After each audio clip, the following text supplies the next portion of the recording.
what's coming. It's going to be quite a challenge to get to the end, and they've got 4 different categories to go through to get there. Besides being a really handsome prize at the end, you know, they've got the ability to prove to themselves that I do know what I'm doing. I've gotten this far by knowing what I'm doing, and I'm going to do my very best to get to the end of it.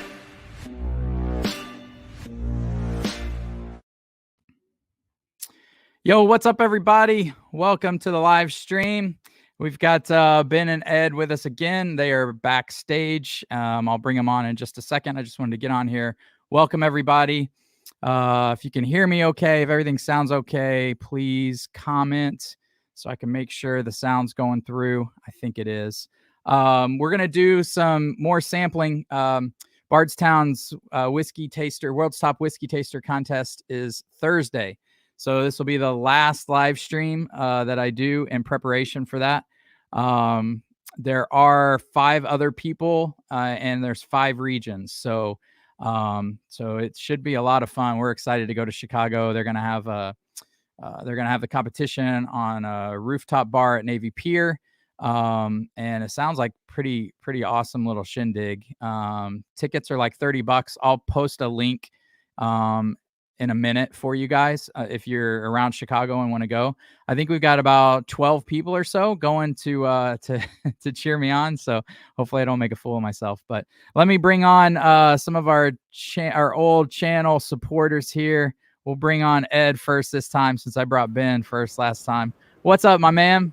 Hey, cheers, Lance. How are you? Cheers, buddy. How you doing? I'm doing all right. Happy to be here, and hopefully I got a couple for you that'll help you out. Yeah, thanks for sending these samples. I'm excited to try them and see what's up. What's the new hat you got going there? I think it's just Columbia. Oh, all right. It's just like a Columbia hat. Yeah, nothing big. But I got my Cardinal sweatshirt on for you. All right. Yeah, I see you're right there in the hunt now for all the bitching that you've been doing. That's right. I know. I'd given up on them, and now it's like they're back in it somehow. Now you're like a game up or game back in the wild card. Yeah, I'm back on the train. I'm going to start watching games again. Awesome. All right, let's get Ben in here. What's up, Ben? What's up, guys? How's it going? Hey, Ben. Good. How are you, man? I'm good. Thanks for sending these samples in. I think you're going to enjoy them. I'm excited to see what you think. Yeah, I can't wait. So I'll tell you guys, before we came on, I was telling you guys that I was having a little bit of problems with my camera. So Ed sent me Elijah Craig Barrel Proof B521 sample. So I recorded that review today. Okay. And then for Friday night bourbon fight next week, I did B521 against B520. Oh, that was probably an easy one. It wasn't hard. And then I went to edit the video, and I realized I recorded all the videos in slow motion with no sound. Oh, jeez. you gotta be kidding me. So I had enough left, Ed, that I went back and recorded them again. So I'm going live with a lot of Elijah Craig Barrel Proof running through me, just so you guys know. Oh, man. It's going to be a long night. I'm telling you, man, I don't know what it is about my samples and your recording, dude. Yeah, I don't either, man. Let me get some of these comments here real quick. Marty's in the chat. What's up, buddy? Marty. Oh, he's in Bardstown this weekend. Oh, dang. Nice, man. Joe Pastrana's here. Oh, good. You can hear me. Good. Well, there's Ed. And there's Marty. Cheers. I like this one. Super chat everyone for a Ben haircut. Oh, I do. I need one. It's been a while. I let it slide, and now we're here. That's why they make these. I was going to put a hat on, and I just forgot. So no worries. We're here. That's why I wear them so much, man. I get up at like 4 a.m. to train people, and I just throw on a hat and go. I don't have any issues. So. Yeah, it's easy when you don't have hair. Right? What are you guys warming up with tonight? Little E.H. Taylor small batch. Nice. Woodford double oaked. And like I said, I was inches from pouring that, Ben. It's always a solid one. It's always a solid one. It is. Yeah, never Yeah. disappoints. No. I just got a little Wild Turkey 101 tonight. Neither does that, actually. Yeah. I'm telling you. I went to that the other night and just it makes me shake my head going, how come I don't drink this all the time? Like all the time. Right. I'm in the same boat. I recently went back to the Russell's 10-year, and that's super solid for It's being so 90 good. proof. Right. Yeah, I need to throw that in some blinds for sure. Yeah. I think that one, I enjoy that one better than Eagle Rare. I know people love to do the matchups between the two of them, and I love the Russell's better. I did that on a side by side, and I agree with you, Ben. I was more of a Russell's guy. I like that spicier, peanutty flavors. It's good. I don't get a ton of peanut on the Russell's. Maybe not peanut, but I do get the spicy for sure. And it's I have heard people say they get like a peanut, and for me, I don't. But yeah, I have heard people say that. Whiskey Corner, cheers. Welcome. Here's whiskey. All right. So you guys, Ed, you want me to do yours first? You want me to go with one here? That's fine. Sure. You guys didn't talk about what you were sending me or anything? Nope. No. I'm super excited about this one, and I can't wait for. Sorry, we got a little UPS mix-up. Otherwise, Ben would have drank some of these. But I'm excited for you to drink this one, Ben. Yeah, I'll throw them and do like a little blind with them and stuff, just so Yeah. even though I'm gonna know two of them, it'll still kind of make it fun. Right. Yeah, I don't think you've had any of the ones that I've sent you, Lance. I'm almost positive you haven't. So I'm interested to see what you think. I guarantee you have not had this one. Guarantee. That's strong. Some Chattanooga experimental. Nope, not that one. It smells crafty. Ooh, there we go. All right. So what do you want me to guess on this? So I was telling the guys before we started, like, it seems like the Bardstown competition, they do a couple different categories where they do younger than 4 or older than 8 for a point. They do under 100 proof, and then guess within 2 points of the proof for a bonus point. And then there's another category, and I don't know that they're going to do that, but that's what they did last year. And it sounds like I watched a live stream with Sam from Bardstown. It sounds like they're going to pretty much stick to what they've been doing, because I think it's kind of a format they use in the Moonshine University at Bardstown. So it's like a thing they do. So I think they're probably going to stay pretty close to that. And then there's another category where you might get a sample. You have to say whether it's Scotch, Irish, Japanese, bourbon, rye. So what do you want me to do, Ed? What do you think? Let's go with the over or under 4. Okay. Secondary grain. Oh yeah, secondary. You're right. And then what was the proof? You said over 100, under 100? Yep. And then if you get within 2 proof points, you get bonus points. Yep. We'll do that.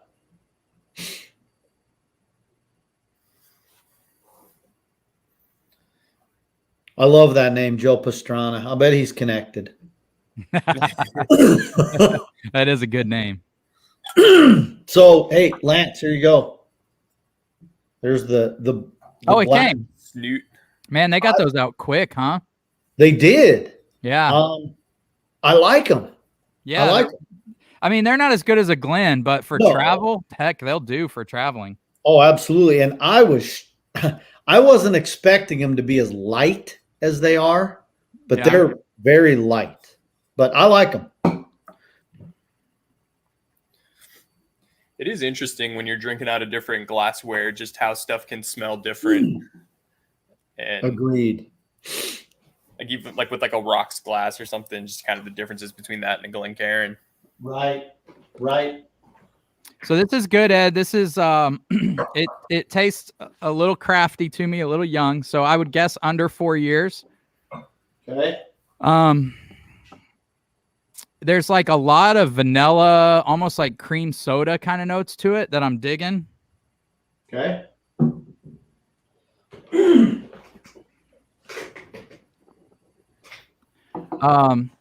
When I get those kind of notes on oh shit.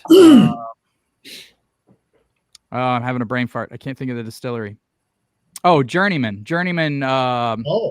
Corset and Buggy, which is a wheat, and Buggy, which is a wheat whiskey. Yeah. And I don't think that's what this is. I think this is a lower proof, but it's giving me kind of those wheat characteristics if I'm guessing like a secondary grain. But I'm not good at secondary grains. I'm gonna guess the proof at. It's got a little bit of spice on the back. I just poured a little bit of it because I hadn't tasted it in a long time. It's interesting to like taste along with someone who doesn't know what it is. Yeah. For proof, at first I was gonna go 100, and now I'm thinking 105, and I shouldn't second guess myself. But that's awesome. Yeah, that's gonna kill you when you're at Bardstown. You're second guessing yourself, and I know. Well, so I got to be within 2 proof points. So the smart thing to do would be to go 102, right? Sure. Give myself a little bit of wiggle room. There you go. All right, those are my guesses. I don't have a clue on the distillery. I would guess it's craft, but I'm not sure. You're correct on the craft. Yes. Okay. So, you said, did you say younger than 4? Younger than 4. It is right at 4. Okay. You said 102. Yep. You get the bonus. It is 100 because it's nice job because it's bottled in bond. Nice. So I'll give you a bonus point if you can go with the secondary grain. I said wheat. Oh, winner. It's wheat. Yes. Wow, look at Nice. You ready to know what? You ready? Yeah. It is Lee W. Sinclair. Oh, dude, I'm glad you sent me this. Nice. Spirits of French Lick. Yeah, it's for a craft whiskey, it's good. It's really nice. It's right at, like I said, right at 4. It's a 4-grain bourbon. Okay. So you got corn, wheat, oats, and barley. And yeah, when I first cracked it, because that was Fred Minnick went batshit crazy for it. And I was like, I have no idea why you're going crazy. This sucks. This is not I saw good. that review, and I can't now, like, I remember that review. I can't believe how bonkers he went over this stuff. Oh, he went nuts. And so I'm like, all right, it's here in Indiana. I'm going to go get it. So I went out, got it. And man, I hated the first couple pours. I just like, God, but it's grown on me because I'm not expecting that normal bourbon heavy char, the normal bourbon notes. So were you getting like the vanilla cream soda kind of notes, or were you not getting that? I do get that now. Yes. I get the yeah. I get a little bit of honey too. I could see that. There is some honey on there too. Yeah. It's not bad. It's not bad at all. I want to get the for craft, I'd have to rate it as, very promising. But it's not something I'm going to crave and go to the bar for. No. It's a cool bottle to have. Yeah. Their barrel proof one, the Matty Gladden, that's the one I really want to try. That one's supposed to be really good. So yeah, thanks for sending that, man. I was dying to try some of that. And I know you've wanted a sample of that, Ben, so you'll have one coming. Yeah. No, we definitely don't get that stuff here, so I am interested to try it. Mm-hmm. Aren't they the ones doing everything like grain to glass and stuff like that? Like they're growing their own stuff and pretty much, yeah. And it seems like a lot of like whiskey reviewers, not like in the YouTube community, but kind of like the quote unquote professional reviewers seem to rate that kind of stuff really high. Like especially with craft distilleries, like they value that a lot, which is cool, but it does seem like they really take that into consideration. Right. the master distiller, he calls himself the alchemist, and it's funny. Yeah. Yeah, he comes from a long line of moonshiners, right? Yes, he does, and he looks like a moonshiner. Yeah, he does. Yeah.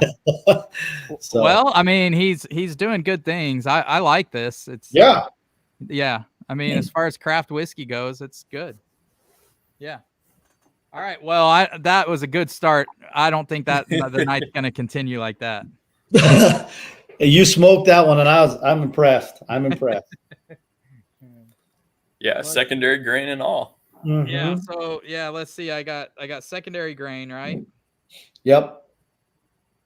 Bonus on proof. I got proof and the bonus. Yep. I don't know. Are you going to give me the age?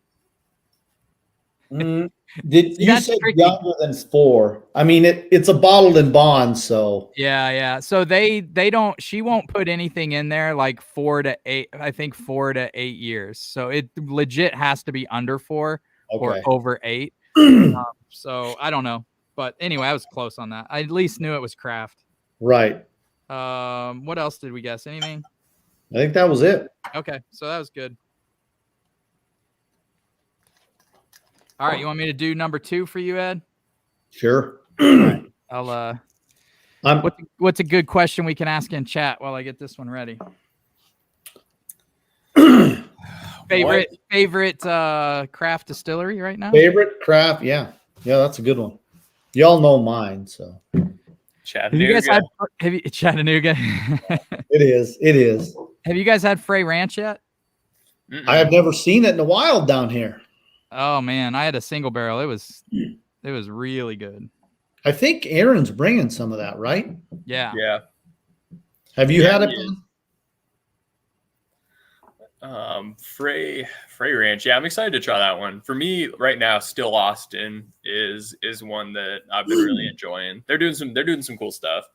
I'm going to be bringing a cast strength bottle from them to the meetup, so I'll be interested to see what y'all think there. Well, I guess I don't know if it classifies as it, but I would say right behind Chattanooga, right there is. I'm a huge fan of Wyoming whiskey. Yeah. Yeah, Wyoming's really good. Those samples you sent me were great. Yeah.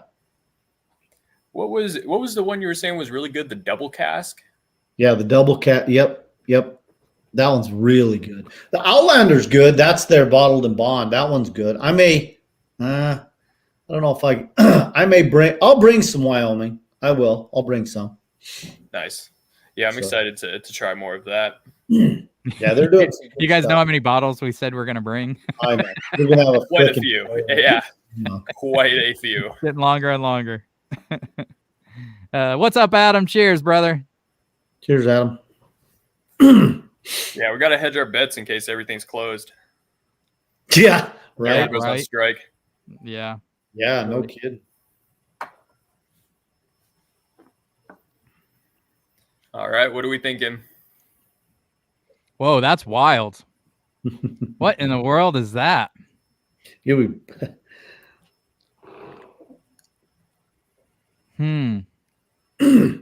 we doing same questions for that one? What do you think, Ed? Yeah, I'm a little perplexed though because I don't exactly know, but you guys might know that I don't know the year. But when when you find out what it is, you can help me out a little bit. But yeah, you can go proof and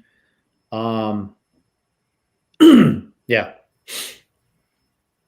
I'm gonna guess the secondary grains of rye on that.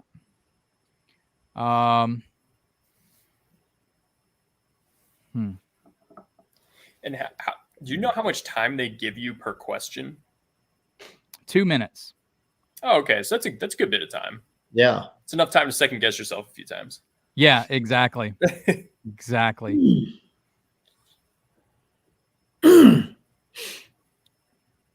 First of all, do you like it or not? Yeah, I like it. I'm trying to figure it out. It's not familiar to me, so I'm trying to figure out what it is. Yeah, no, it doesn't I'm at first I was gonna say 100 proof again. Now I'm at 107. Now I'm second guessing myself again. Okay. It tastes a little more like it has a little more proof than the first one. Okay. Definitely more spice, which is why I think the secondary grain's rye. It's got a funky note that I don't know that I've ever had. I can't put my finger on. I'm trying to figure out what it is. You've had it. Yeah, you've had it. Almost like a weird soda note. Huh.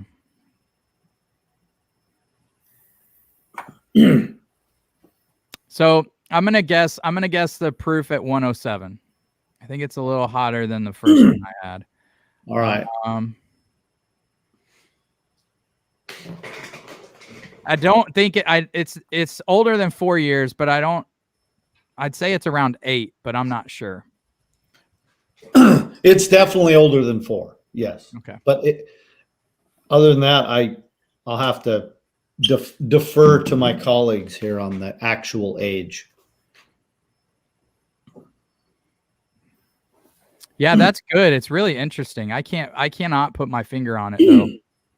Okay. So I think I got those are my guesses. Age 8 years. Okay. Proof 107. Secondary grain rye. All right. Proof you did not get is 112. Oh. Secondary grain is corn. It is a rye. Oh, that's a rye. That is a rye. That is a barely legal rye. It is Wild turkey.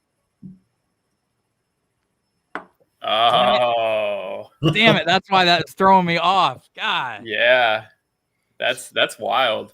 Golly. I had to put that in there for you. I had to. Oh, that's why that was throwing me off. That was a good one. That was a good one. That's a great one because my mind is so on bourbon. I was like, why does that taste so weird? Well, Yeah. that's why. Yeah, that was the first thing you said. Is you're like, this is weird. And and also that was a fresh crack pour. That was the first pour out of the bottle. Oh wow. Okay. So, interesting. But yeah, I believe I wasn't. It wasn't embarrassing on proof. No, Yeah, no, you were close. I mean, 5. You were within 5. Yeah, that drink's pretty darn good. Yeah, it does. Yeah. That's pretty damn solid. That's one of my favorite rye. I love that rye. Yeah, that's good.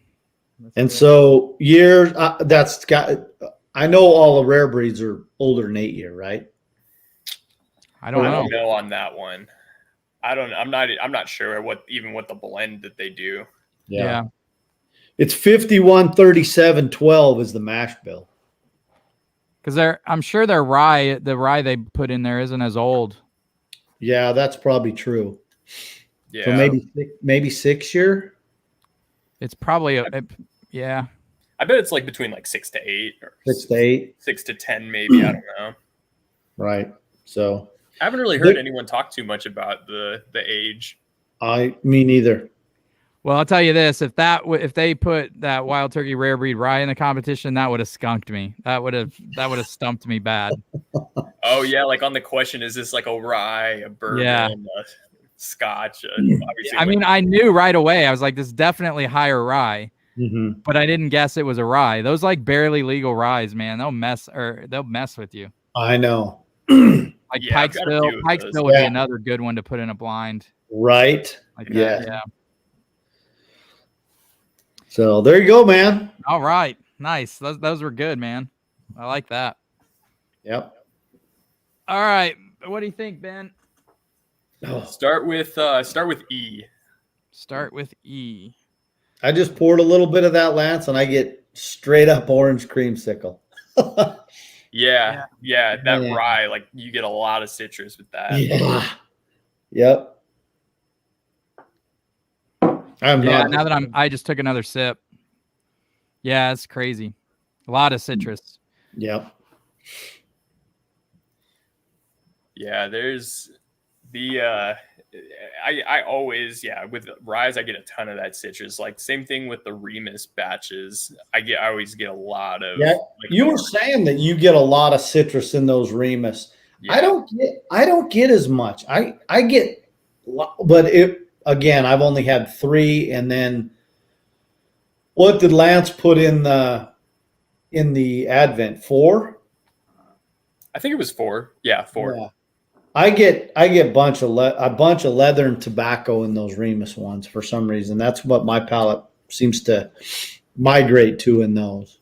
So in 4, I got a lot more of the oak and stuff like that, like some of the darker notes, probably some leather. I don't even necessarily remember. But with the 3, when I went back to it last week, because it had been a while since I tried it, and when I went back to it last week, I did not get as much of the like orange creamsicle. I did get more of like the berries, and it was really good. Like that one it hit perfect.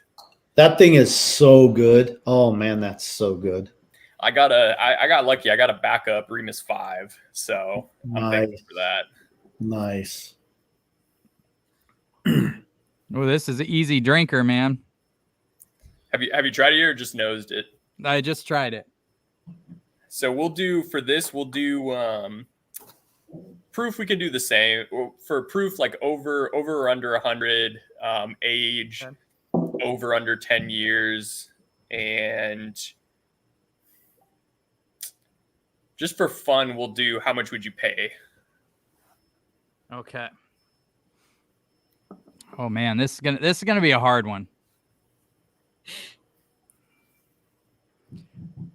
What's throwing me is it tastes really good, but it doesn't taste like extremely high proof. Mm-hmm. Mm.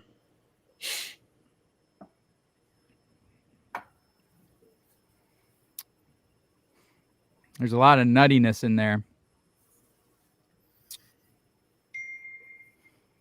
That tastes like either Wild Turkey or Jim Beam. Wild Turkey, Jim Beam. Oh yeah, I could have done Distillery. Yeah, we'll leave it. We'll do 3.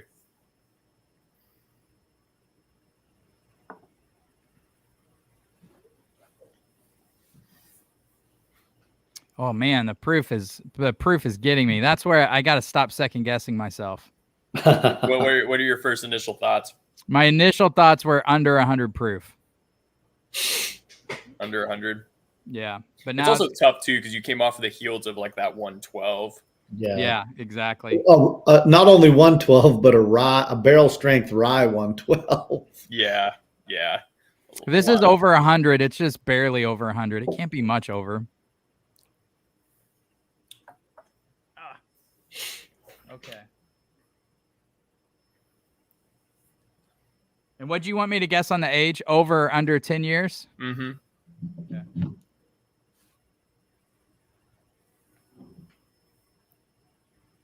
And then price you'd pay for it. Just to make me really look dumb. Yep. That's the one I think that gets everyone. The price? Yeah. What's the price you'd pay for it? Right. Man, this proof is getting me. It's probably all going to get me. Okay, I'm just going to go with it. Proof, I'm going to say under or over because I think it's barely over. All right. So if I had to guess, I'd go 101. Okay. And then for age, what would you? I'd say you said over under 10 or 8? 10? 10. I'd say it's under 10. Okay. And then price you'd pay? $40. $40. Okay.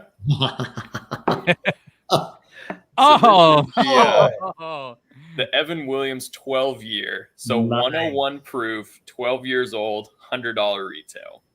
That's $100. Oh my God. That's $100. So what I would say is you tried it off of the heels of a higher proof rye. Try it again like that, the rest of that sample, tomorrow or whenever. See if you still think that. Because I actually think I don't know if I would pay $100 for it.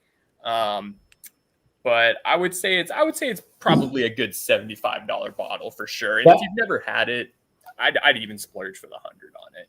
I think it's really good, but it's also like the situation where you're having it too, I think makes a big deal because it is a little bit lower proof. Nice. Yeah, and it's not bad. I don't think it's bad at all. So I got the proof dead on. Yep. It took me a little bit to get there. Age, I did not. That's a weird bottle, man, coming off the heels of what I just came off of. Because at first it felt a little thin and not high proof. And then the more I drank, the higher proof it tasted. And that's why I went with 101. But then the age I didn't get. I thought it was around 8 to 10. So it is funny because normally I think that one does really well as like a first pour of the night. And I've been doing that a little bit with some of my like lower proof, higher age stuff because it really makes them stand out more, and I feel like I enjoy them more. But like I had that one off the heels of the Woodford Double Oaked, and so I did get like more nuttiness where I didn't get a lot of nuttiness prior with that one, and so I think that's when they try it, tomorrow or something, as like a first pour of the night. I think you'll appreciate it a little more. But okay, cool. I would love to see it at a little higher proof. Yeah. I've got some left, so I'll definitely save that one. I heard listen to the podcast, The Bourbon Road, and those guys did a review on that and talked about it. And when they were talking about it, I was pretty anxious of trying to get down there and get a bottle of it because it's distillery only. Right. Yeah. And they were talking it up pretty good. And I thought, I like the Evan Williams Bottle and Bond. I mean, that's pretty solid for. Oh yeah, it is. Bond. Yeah, it definitely shows poor when it comes off the heels of something. But yeah, it's funny. Adam in the chat said, I think he's talking about that bottle. He said he got his in Japan. So wow, that one, Evan Williams, it's $100 at the distillery, but I think it's something like $50 or something in Japan. I want to say maybe even less. Like it's like very low priced, and it's like super readily available, which is weird. Adam said great first pour, also with a steak. I bet that is good with a steak. Yeah. Next one you can do either one. I mean, I guess S if you want. Okay. The next one. What's up, Tim? Cheers, buddy. Cheers, Tim. I think Tim's going to be at the Bardstown event. All right, so we'll go with S next. Yep. We'll do same questions just to make it easy. Okay. Dang. Bender's coming after me in the chat. Oh, what'd he say? You're gonna have to mute him. Kick him out. Who is? Aaron. He was like, he said, look at that profile pic. Did you get that ticket? That's awesome. Oh man, this one smells fantastic. I am actually gonna pour that. Well, I have to do it without you seeing it. Oh man, that's.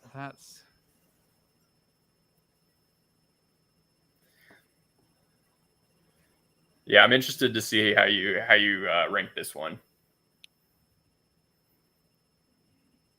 Boy, that's got that medicinal cherry like right off the bat. Yeah. Oh. Reminds me of the Wild Turkey, the 17-year. It's yeah, it definitely has a lot of similarities. Wow, that's all I'm getting, man. Just tons of medicinal cherry. So Adam said, what's been the biggest surprise bottle for 2021? For me, it's Barrel Batch 27. Yeah.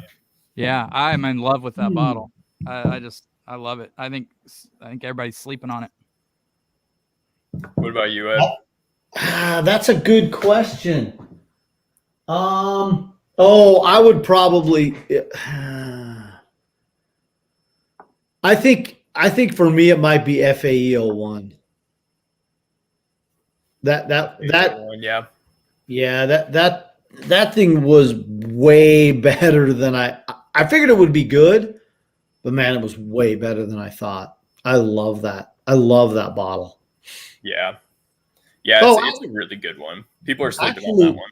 So I would say surprise bottle, and I'm not saying it's fabulous by any means, but better than expected was the Larceny B121.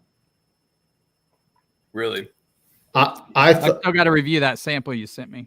Yeah, I thought it was. I'm not a big Larceny fan. I don't like Larceny to begin with, but that one is pretty tasty. I don't think I'd rush out and get a backup, but it was good. Yeah. Yeah. It's Bourbon Night. They got the FAEO 2, and they seem to really love that one. So I'm excited to. Power of Bourbon will have one of those for me. Well, TJ, he takes care. Yeah, he's on. They got that one early. Yeah. Yeah, he gets it early because he gets it mailed to him. He's in that that maker's deal where you can get them mailed to you. Mm. So. Yeah, that's a tough one. Which one was the biggest surprise? I'm trying to think the stuff that I've had lately.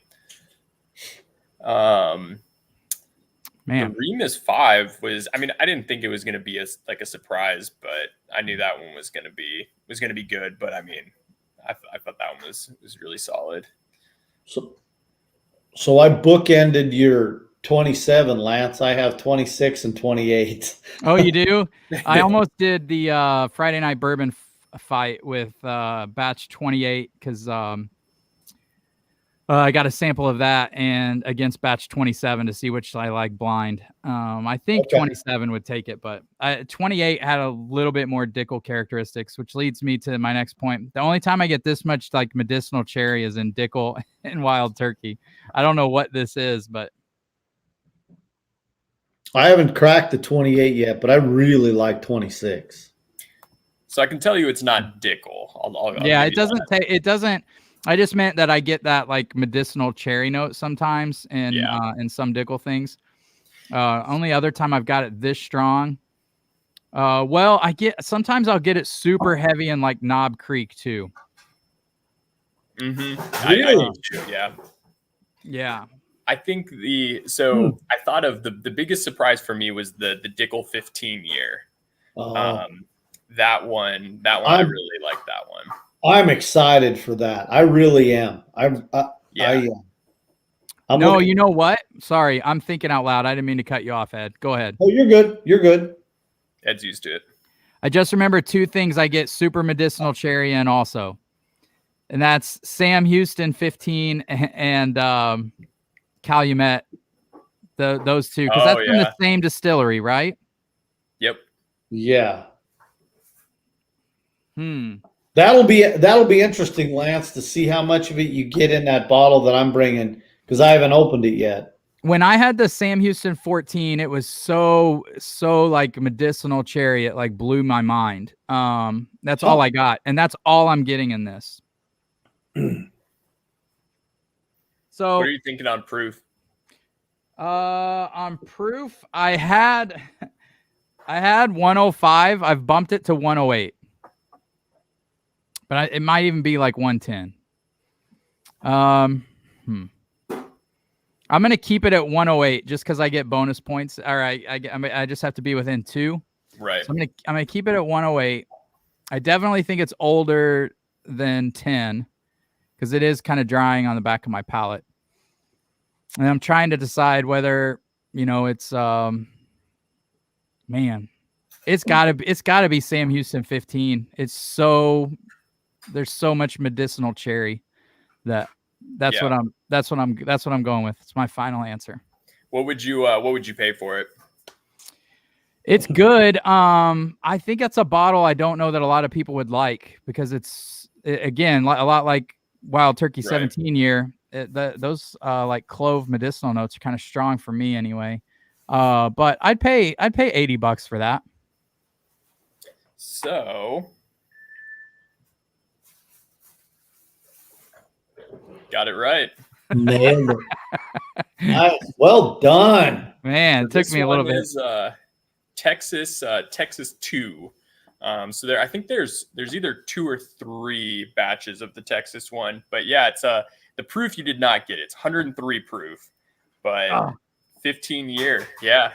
And that one retail on that is I think about 120, if I remember correct. So Yeah. a little higher, but yeah, I think it's really good. You do have to like that medicinal cherry. Yeah, the cherry's so strong. It took me a while to get there, because I as soon as I tasted it, I was like, he wouldn't have put wild turkey in there, would he? Like after we talked about it so much.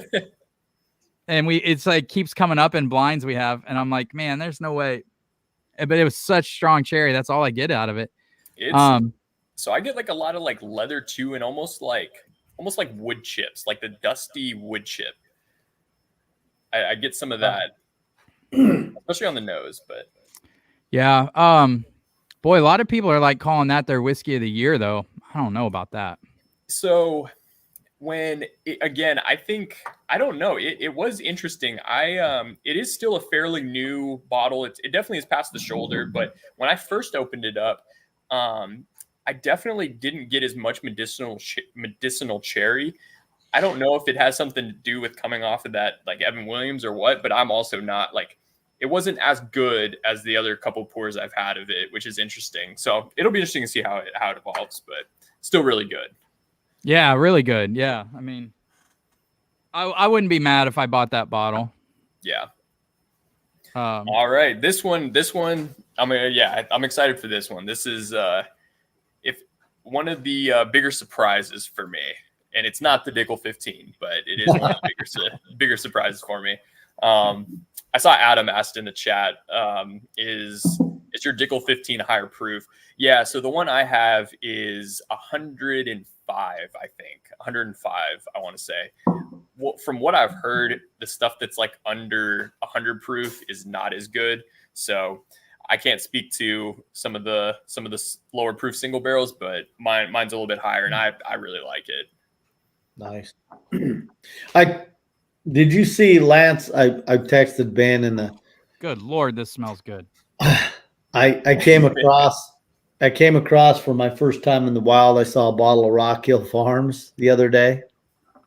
Oh, you did? Oh, yeah. But it was priced outrageous, right? $300. I don't even know what that goes for on secondary right now. Probably more than that. Around like 400, 350, somewhere in there. Yeah. I had a pour of it at a steakhouse for $20, and it was worth all of that. It was really, really good. This smells like bourbon bubble gum, man. Oh, I love that friggin' smell. I do too. God, I love that. Golly, this smells good. That's what I got from the Wilderness Trail 6-year. Oh, man.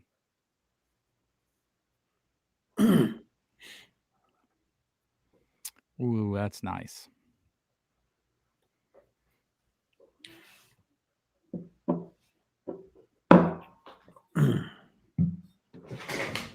So what do you want me to answer on this one, Ben?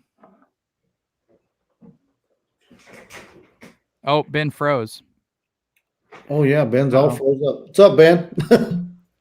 He's using my old internet. Remember that live stream we did? Oh God, yeah, that was. I think I was cut out more than I was in. That was Power Bourbon, wasn't it? Yeah, that was power. Yeah, that was horrible. Yeah.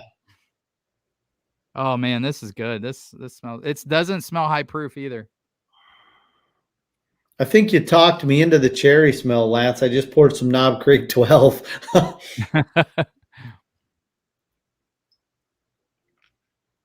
Oh man, that's good. That is good. Oh man, that's fantastic. So what'd you just pour? Knob Creek? Knob Creek 12, so good. Yeah. Do you get cherry? You do get some cherry notes on that? A little bit, but then I get the typical beam, leather, peanut, oak. Yeah. Just my go-to palate, my favorite.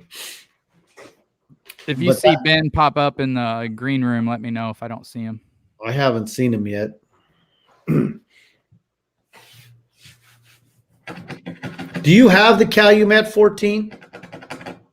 Nope. Nope. I'm kind of surprised I guessed that bottle, to be honest, because I haven't had it, but it's. I mean, there's only he popped in and then popped out. There's only a couple things that taste that cherry forward to me. Right. I thought for sure when you were saying about all the cherry, I thought, oh, he poured him the Dickel 15. That's what I thought he poured. I thought for sure he poured you that. This is not Dickel for sure. So you've had the 28 or you have not had the 28 on barrel?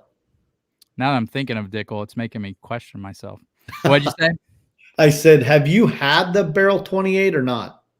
A little sample of it, just a little bitty pour.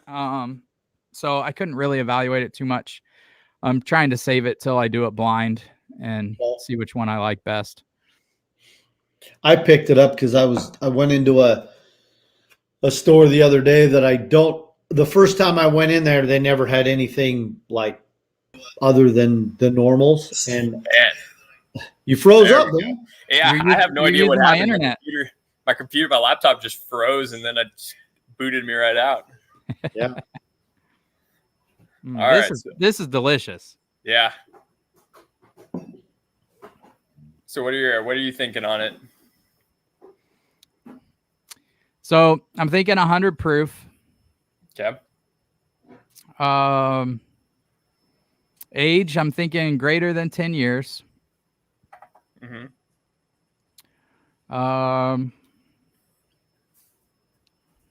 Man.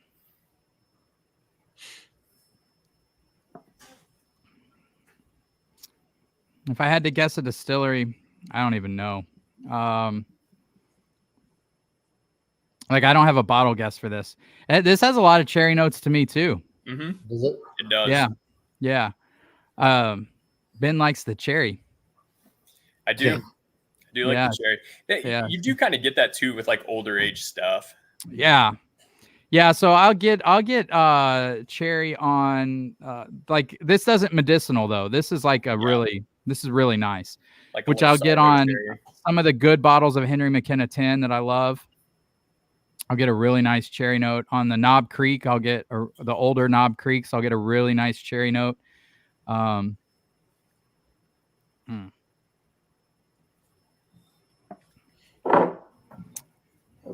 Yeah, I don't have a guess on that, but I'm gonna say older than 10. I'm afraid I'm really off on the proof. What'd you say for proof? I said 100. Okay. And price you'd pay? Oh, I'd pay a lot for this one. This one's really good. It's probably going to be Russell's 10, you ass. Russell's 10. Guess Russell's 13. Yeah, you could have put that in there again for me. I don't know. I don't think this is show you how wrong you are. Yeah, I don't think this is Russell's 13. Right. I'd pay $100 for this. I really like it. And that's not doesn't taste super high proof to me, but I don't know.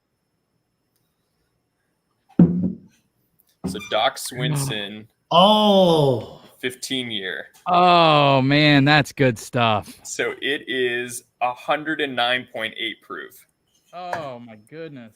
So the price on it too, unfortunately, that's the downside with it, is it's $155.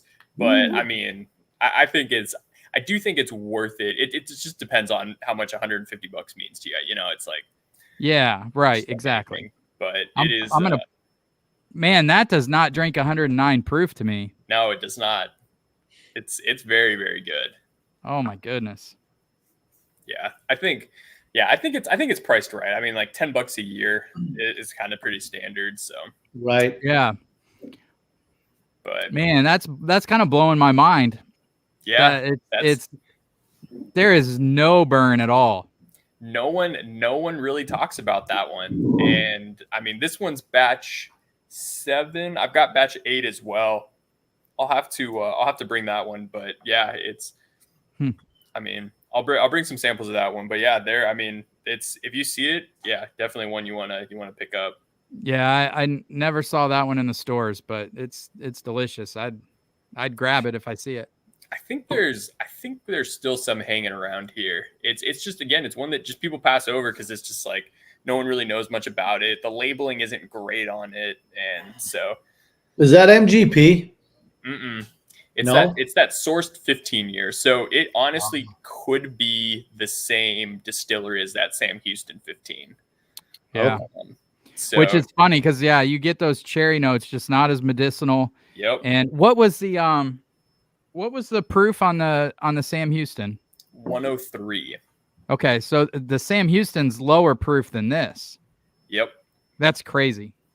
It definitely, like, the Sam Houston is definitely darker, whereas I think like the Sam Houston's definitely darker towards that medicinal, more like leather, oaky, whereas the Doc Swinson I think definitely is more fruity. Yeah, the Sam Houston's definitely darker as I look at them. Yeah. Yeah, I mean, not by much, but wow, that's wild. I know. It's good. That was definitely one of the surprises for me for sure. Yeah, that's the one I'd pay the most for out of the group. Yeah. I think like across the board, that's going to be one that hits everyone's palate the best. Right. I think that would be a killer bourbon for people who like aren't at the stage of like Elijah Craig barrel proof or the super high stuff. But are getting into like the 100 proof stuff. You gave them that. I mean, its flavors are so concentrated and it's super well balanced. Like, yeah, on the front of the palate, you do get like the cherry, like the fruitiness, but then you do still get like some leather and oak. I'm kind of on the back palate. You do still get some spice too, which is nice. I think it's super well rounded. I don't get much of like this transition of certain notes on the front, mid, and back. It's just like a big, steady, awesome note. I just had it right now. Like when I first, I let it open up a little bit, and now that I'm having it after I went ghost for 3 minutes, I thought it opened up well. But yeah, it's definitely a solid, very, very solid one. It is expensive, but I mean, I think it's worth it. Oh man, that's good, man. That was good. I'm glad you liked it. Yeah. Good stuff. So you did well. Yeah, not too bad. Oh, so if you want, you can try that one kind of like for fun sample that I sent. Which one was that? I forget. It was the one that didn't have anything on it. Okay. All right. Let's do that. Let me go grab another Glen. So hang on just a second.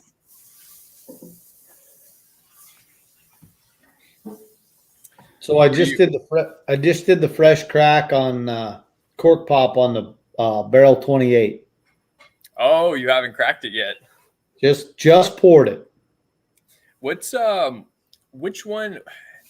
What's the age that they have on that one? Is it like one of those where it's a blend? It's like 7-year and it just said this one says 10-year.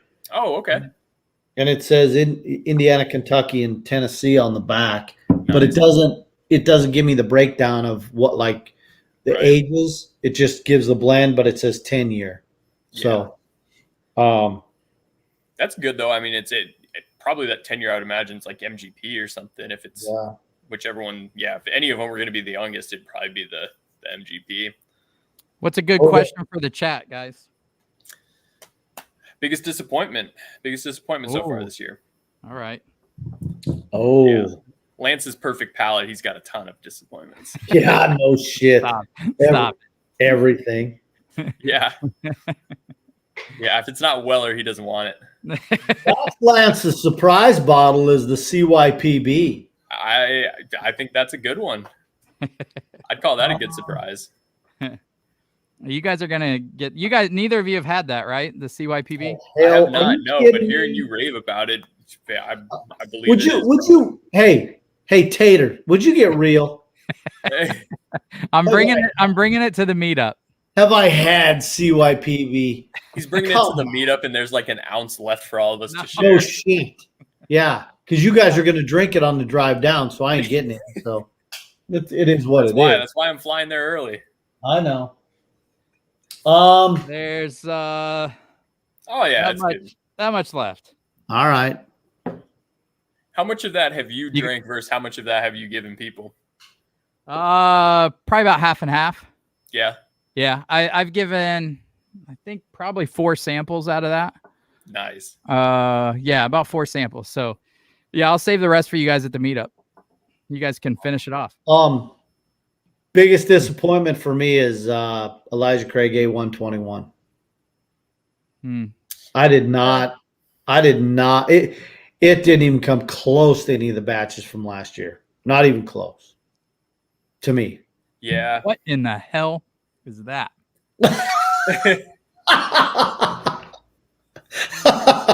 Let it open up for a little bit. Let it Oh, yeah. There it is. let it open up for a minute. You got to let it sit in the glasses for a little bit, because I know exactly what you're tasting right now. Lance, give it some air. Give it some air. That's all it takes. If you guys didn't know, if you hate a whiskey, just give it some air. Yeah, no. Got to give it a little bit of time. Woo! That's like that's some kind of like peated Texas shit or something. Peated Texas shit. What would you guess for the age on that? Under or over 5 years? Oh my god! I don't. As soon as my nuts drop back down, I'll tell you. Hey, 28's good. Just FYI. Yeah, Good. You like it? Yeah. Yeah. Damn, all I taste is peat, man. Oh. I can't even get through. It's just like Band-Aids. That's crazy. That's crazy. Let's rewind to the whiskey of the year. Lance is me right now. Yeah. I wish we would have recorded that. No shit. I do too. Man. Yeah, I mean, is this an Islay Scotch or is it American? I'll tell you in a little bit. Okay. Give it some time. Give it some time. Let me get some air in it so it'll turn good here. You gotta let the peat kind of. Is that a peated bourbon, Ben? It's gotta be like Andalusia or something. So it's not Andalusia, but it is a peated. It is a peat finished bourbon. Oh, peated finished bourbon. Yep.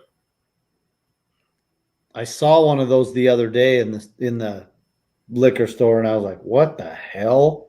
There's some pretty interesting stuff that some of these brands are doing. Is this like the new Riff peated? Nope. You just wait. Just give it. We'll revisit it in about 5 to 10 minutes, and we'll see if you might still think it's the same way, but we'll see. Because I think it's actually not too bad. I think it's not too bad. Obviously, I haven't tasted it off of the heels of Doc Swinson, Sam Houston, some stuff that's up there. So that could be hurting it, but yeah. Great. Yeah. Speaking of new Riff, Lance, I'm excited for you guys to try the Balboa Rye. I'm bringing that with me. I'll bring the malted one too if you guys want. Maybe you can compare them. I'm telling you, that Balboa is the craziest thing. That is just it. Isn't even. I've heard nothing but good things about that. Yeah. God dang it, man! I can't get that taste out of my mouth.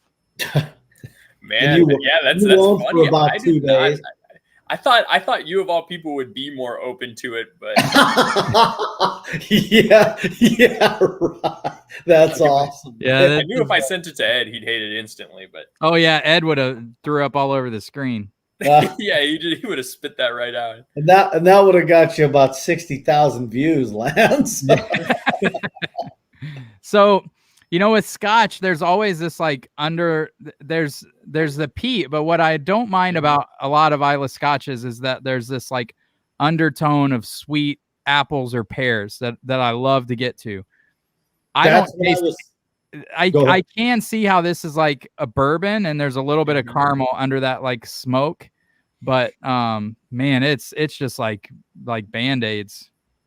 That's what I was saying the other day when I broke that Scotch open, is that there was funk, and I got past the funk, and it was nothing but pears and apples, and it was I really enjoyed it. It was cool.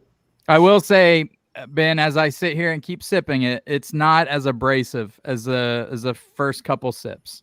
You have some peated Scotch. You should grab one, pour it, and then try that, and then go back to it. I moved them all in my bunker. I was getting too much bourbon. What's your peated Scotch? Let's see. I've got a Talisker 10. I think I got some Lagavulin. I've got some Ardbeg Wee Beastie. What do you I have a Talisker Distillers Edition. I've got a little bit in there. What do you think, Ben? Which one? Do a Lagavulin. Okay, let me go grab it. Were you a Scotch guy, Ben, before you started drinking bourbon? No, definitely not. Okay. The very first, so it's funny because how branding works. So one of the first scotches that I had was Johnny Walker Black. And to me, that was like primo, like, you know, I also too, like I'm younger. So like this is a few years ago. So I was even younger, but just, you know, Johnny Walker seemed to be kind of like this one's classy. This one's right. You know? Right. And so that was one of the ones I had. And I first tried it and I absolutely just hated it. I was like, how do people drink this? And I've got this bottle of Johnny Walker Black and I'm just like, goodness. So I would drink it slowly. And then after time, it's kind of one of those like acquired tastes. You're just like, oh, okay, this isn't as bad. This is actually kind of nice. And then some of my buddies and I, we like started, you know, buying random bottles and we would share them. And one of the bottles that I got was Russell's 10. And I took that bottle home with me after, and I started drinking on it. And I was like, oh, this is actually really good. And so that was the bottle that I think really started the catapult into the bourbon craze for me.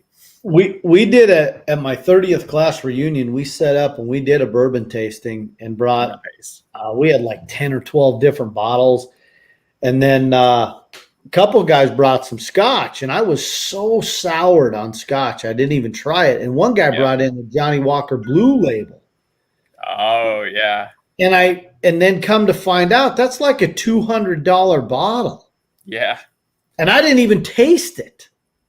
And I'm kicking myself now. I'm like, damn, I should have just given it a shot. I know it wouldn't have tasted like bourbon, but just to try it. So I finished the Lagavulin. So I grabbed the Wee Beastie 5, which looks like water coming out. I don't know if you saw that, but oh my God. Yes, I did. I was like, what the hell?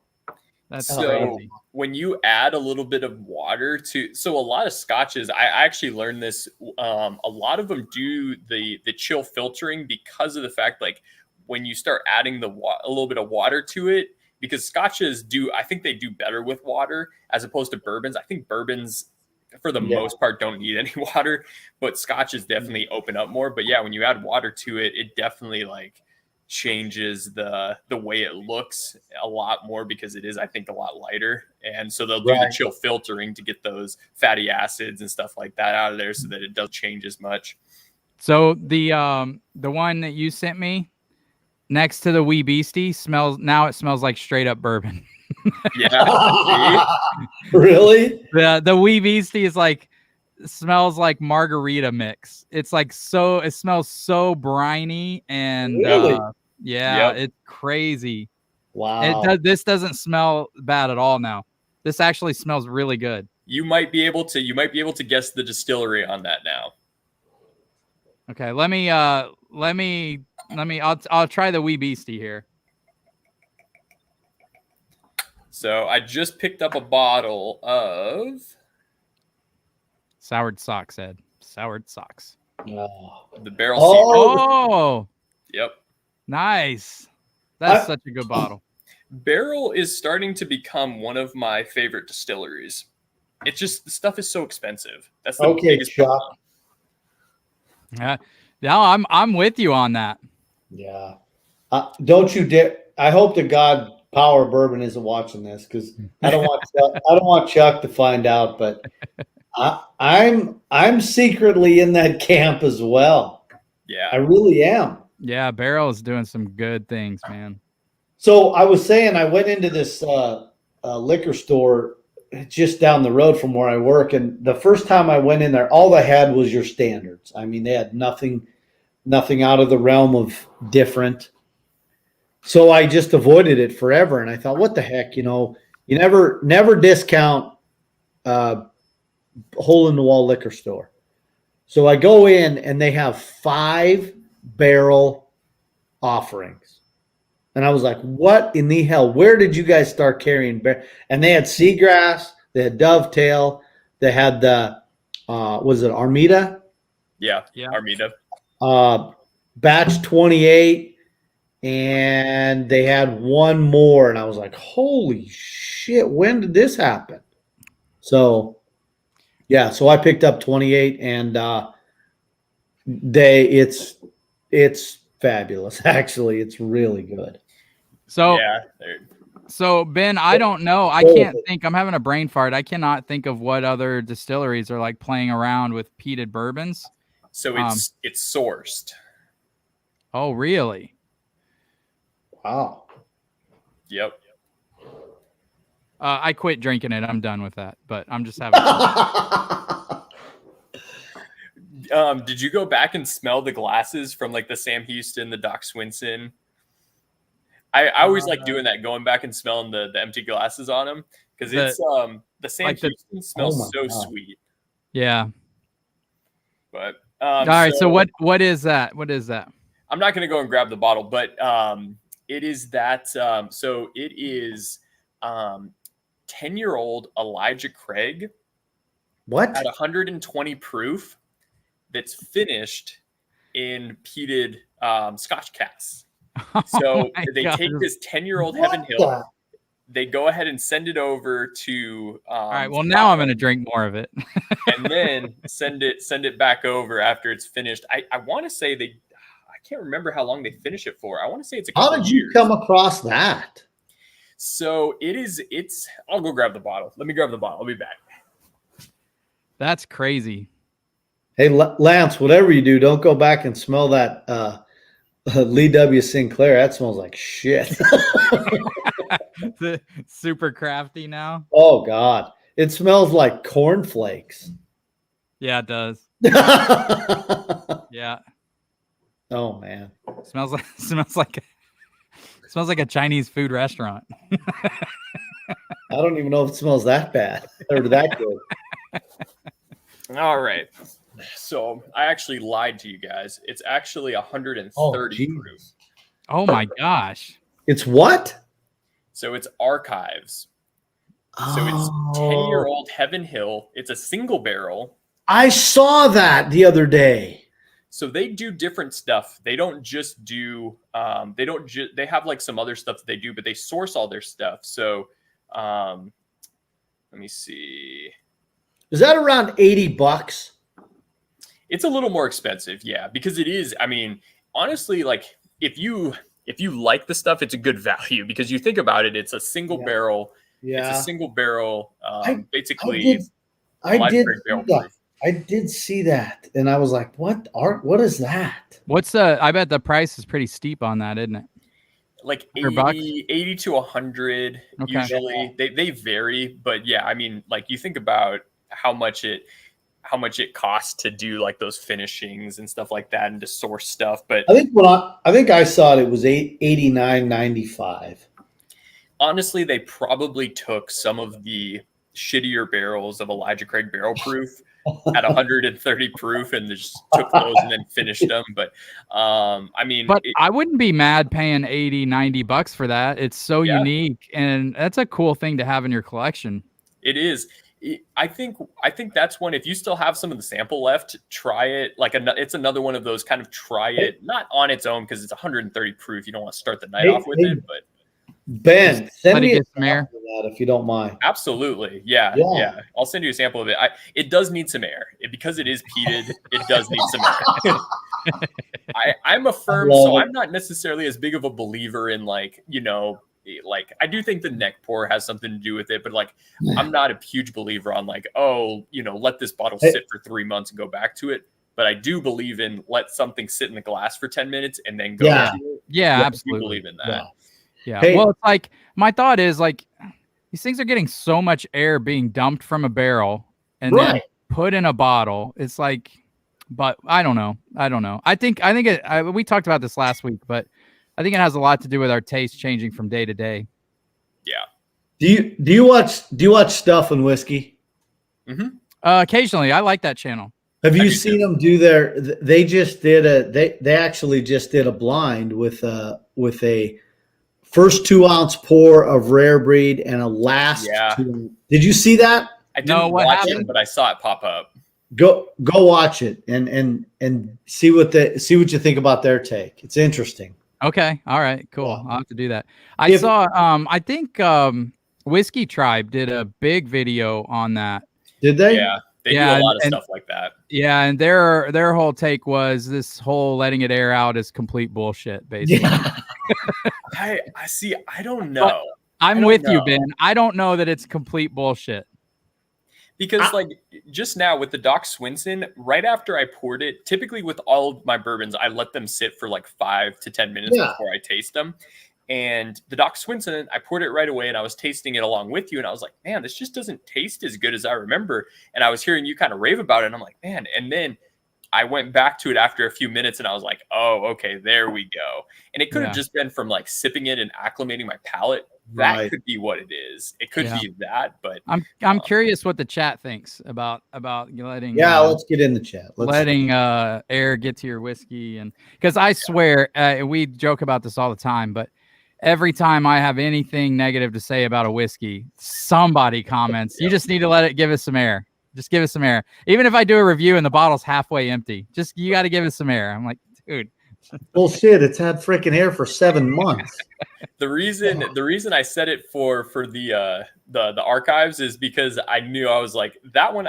We typically like honestly all three of us we pretty much align with a lot of stuff, and I actually like this bottle. It's not one. It has to be a mood pour for sure. But I was like try to compare it against something that's actually peated, and let's. Yeah, it's not even close when you compare it to something peated for sure. Like you can start to really pick up Elijah Craig notes in there, like heavy honey, and it's and a little bit of nuttiness, but mostly just really a lot of honey.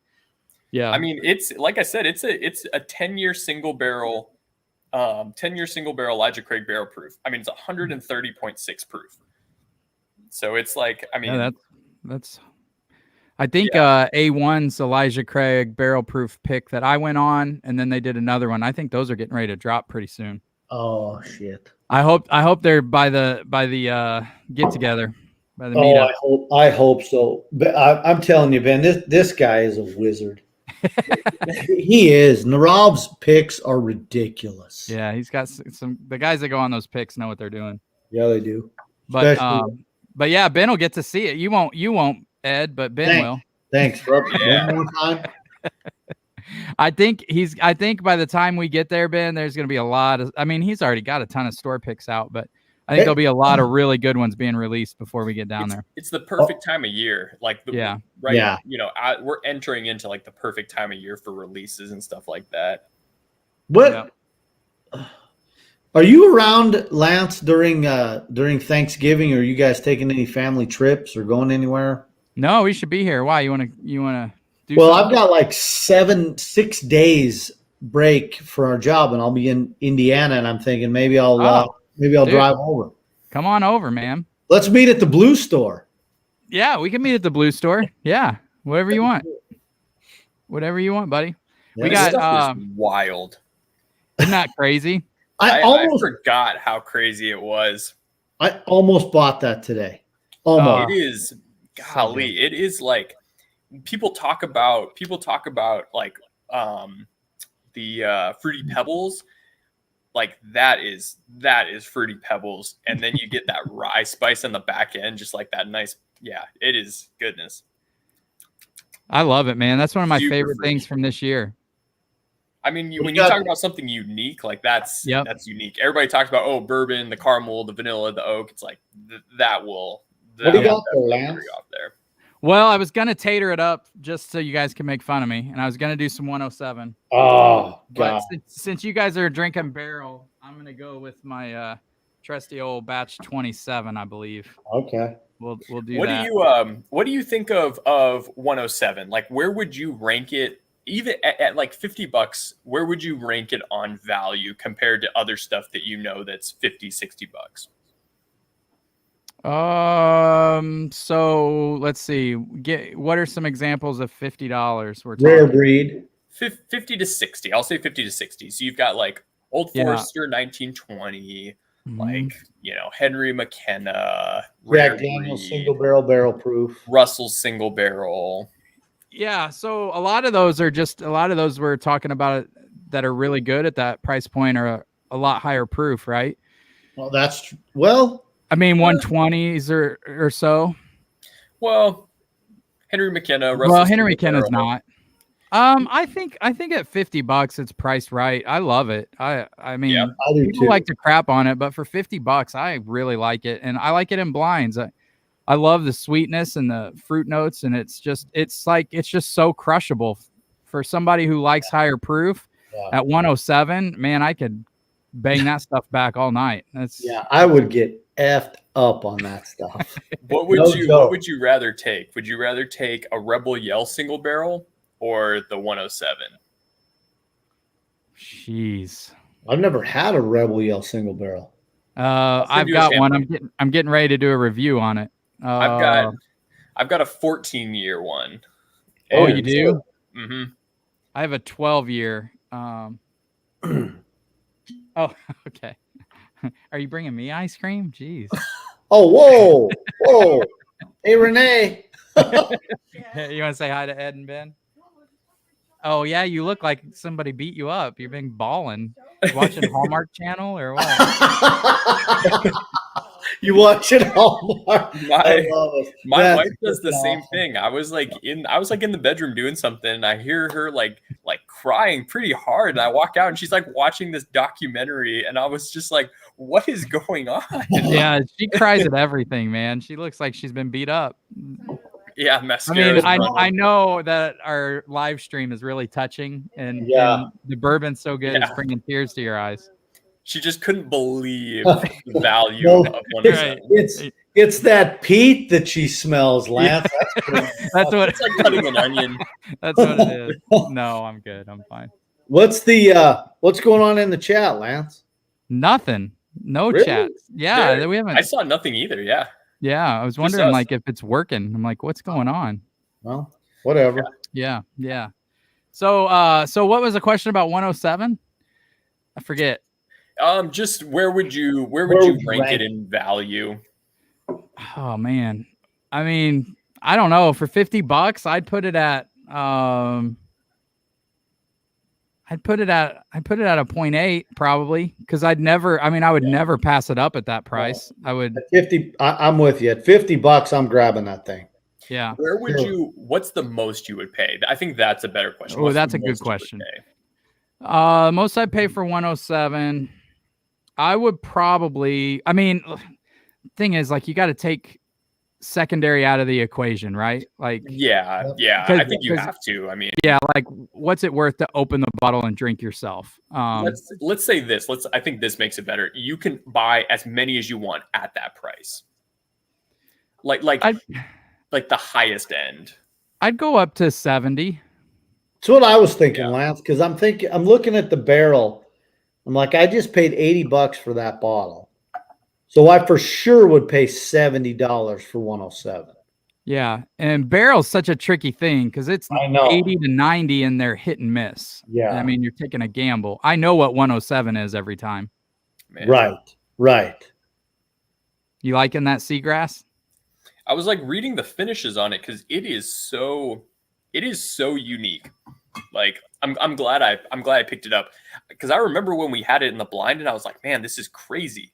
And then I was like, well, is it really worth $90? And then I just picked it up right. I mean, drinking it now, I'm like, man, this is just, you can like taste the different finishes on it and stuff. It's crazy.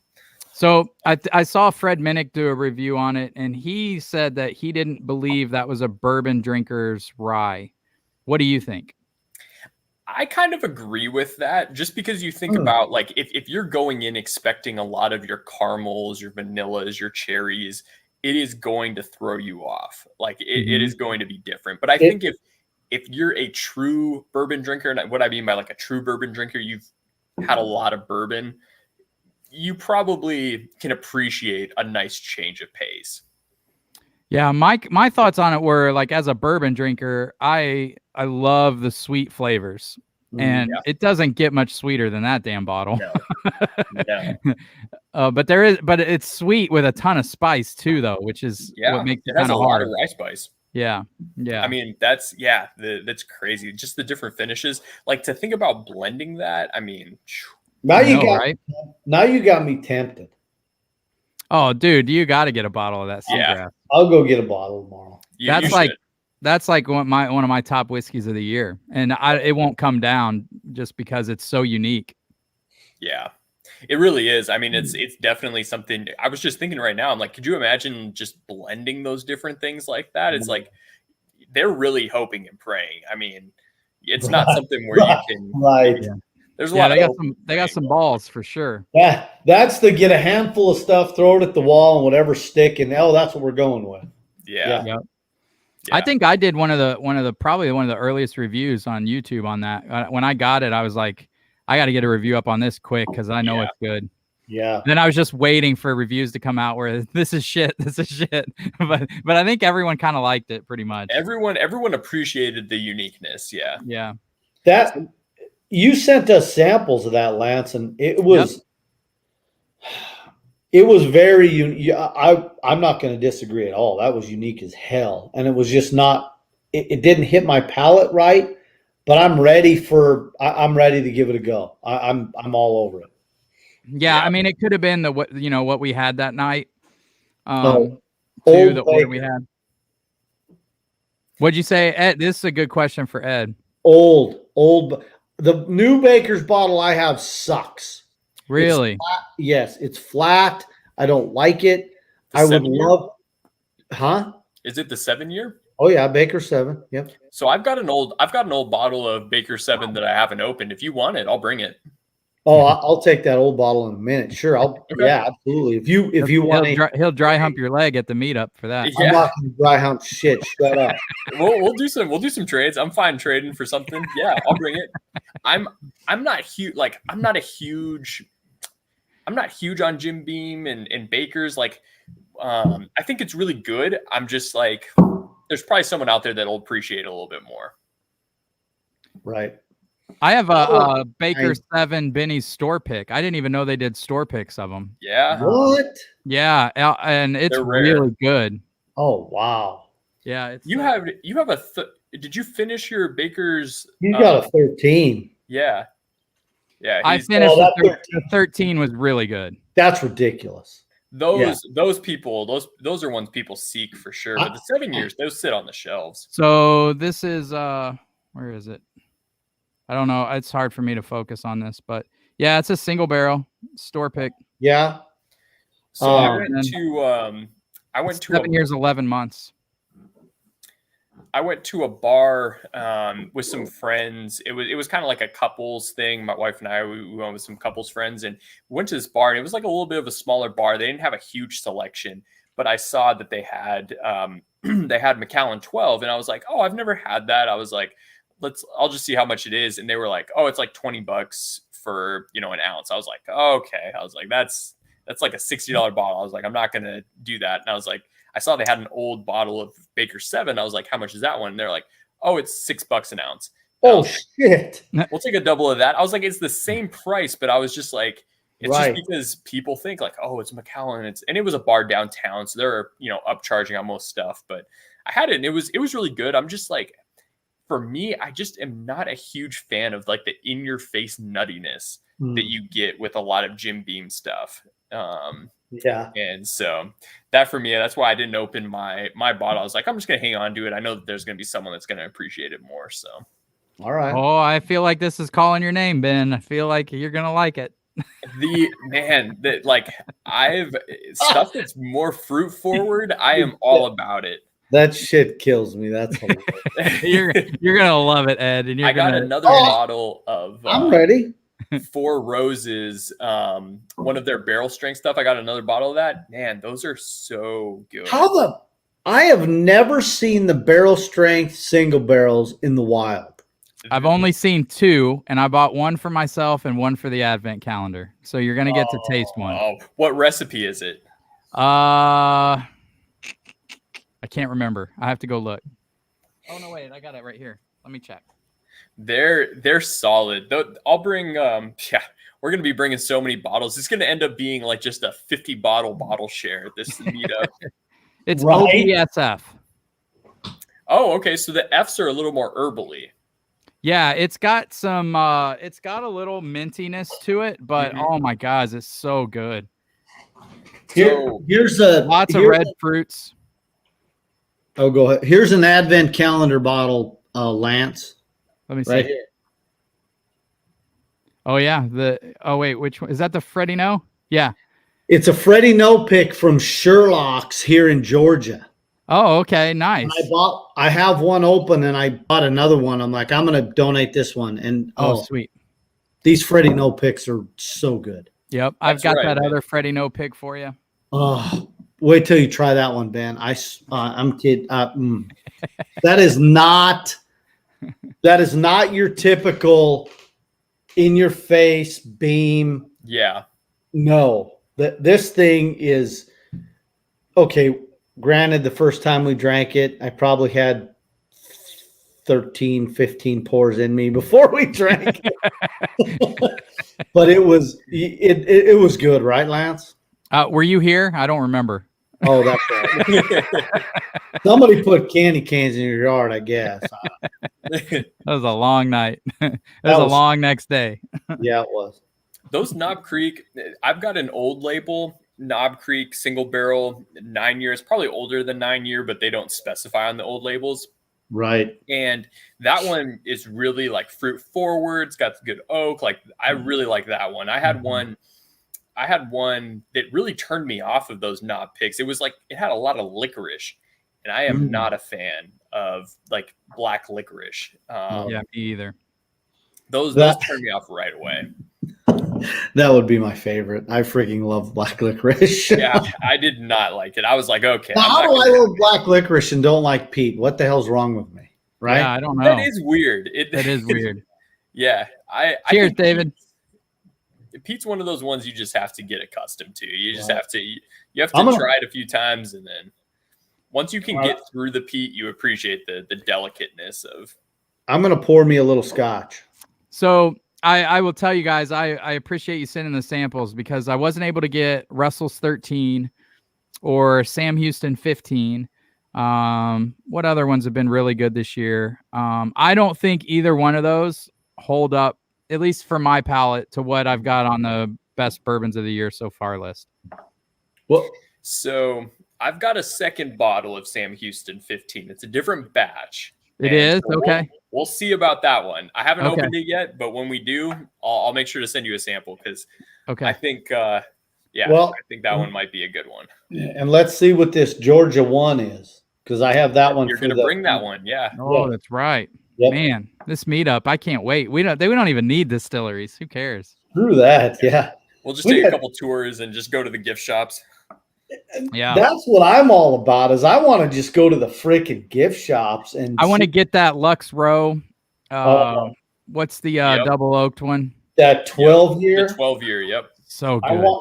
I want that so bad. It was in the gift shop last time I was there. I didn't pull the trigger, and then Power. Well, I didn't care about that, but Power Bourbon sent me a sample blind. Power loved. They said it's. I was like, "What is this? This is fantastic!" And I it's kicking myself. I didn't get it. Yeah, they got like 6 bottles of it. I mean, they bunkered a bunch, and they love it. Yeah, that's good. Really. The one I'm excited for is the Heaven Hill tour that we're doing, because the single barrel where you get to pick, because the distillery only, it's like the. Well. Yeah, I don't know if we are doing that. I thought we were. Well, I have. So I met a rep at Narav's grand opening. I thought that was your in. Yeah, he said he could, but they're on strike. They're on strike. Oh, that's right. I feel like they have to have cleared things up by the time we go. By then, yeah, but I don't know how backed up they're going to be, or if they'll. Who knows? That is true. Yeah, because they're going to be so behind with everything. Yeah, I didn't even think about that. I just figured they would do, you know what, your dates are now gone. Whoever's date is, we're just gonna pick back up here. Maybe I should. I'll still reach out to him and find out if we can get our name in and see. But I don't know when we would do that because we're doing the Bardstown Honey Barrel, and we're doing the Buffalo Trace behind the scenes. We have a hookup there. That's gonna be cool. I hope we get to try some cool stuff. I mean, I'm not expecting like, show me your Pappy lineup, but but he said that we will be doing stuff other people aren't able to do. So that's like at least something. Like I just don't want the standard tour. On that Bardstown one, does that allow us to go in the bunker? You mean like where the chess pieces are and stuff? Yeah. I think that's like right on the main. I think we'll probably be able to. I would guess. Where all that really old, unique, and you can get a pour of one of whatever. Oh, I don't know. I don't know about that. I think that's something that most people can do. I don't know for sure, but all right. I mean, if I win regionals, I might have some pull, but yeah. I will be amazed if I win regionals. I don't, If you win regionals, this country won't hold your head. It won't even come fucking close. No, pardon my French, but hey, if I get in top 10 in this thing, I'm getting shirts made. Hell yes. Yeah, top 10. Yeah. The Whiskey Tornado Participation Awards. Yeah. All I need is top 10 and shirts are made. Yep. One of the coolest things you were talking about, I think Ed, you might have mentioned the chess piece, but that chessman piece that you have back there, the Old Crow, those are so cool. So cool. It reminds me of like the 70s Alice in Wonderland kind of stuff. Right. I love it. I got it off I think Etsy for like $20. It was really I was like for $20. Cool piece. Yeah, I just want one up on my bar just because it's such a cool conversation piece and it's just so cool. All right. Hey, Lance. Yeah. If you want to do a pour and just do a straight up guess, and you don't have to break it down or anything, you can pour number 6 if you want. All right, we'll do it. I'm good. Here's the that is cool as shit. Isn't that cool? Hell yeah. So let's see. And then this has got the the tax strip on it. Wow. From let me see. I don't know. I can't read it. I don't know what the date is on it. So I had a cousin on my mom's side of the family, and he would drink, and this has got to be 30 years ago at least. He would drink Old Crow, and everybody would make fun of him. Really? I wish I had that 30-year-old Old Crow right now. Oh my God! Could you imagine? Oh my! Yeah, these bottles are just so cool. Freaking badass. Now, does that have any? That doesn't have any liquor in it, right? No, I haven't opened it. Like the cork is intact, but it's pretty. Okay. It's pretty like tight on there, and I don't want to break the cork, so I haven't opened it or anything. But I would love to just smell the bottle. I mean, yeah, that is cool as shit. Yeah, I think it's the coolest thing, man. I just wanted one. I don't have to have them all, but hey, for appearance, that's a 1. Yeah. All right. All right. So you said number 6? Yeah. Yeah. All right. Let's see what we got here.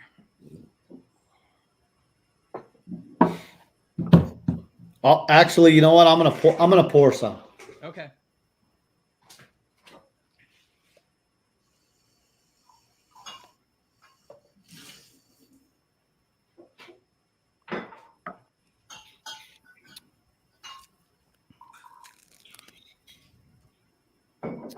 For you guys that are still hanging around, what's your top whiskey of the year so far? Put it in chat.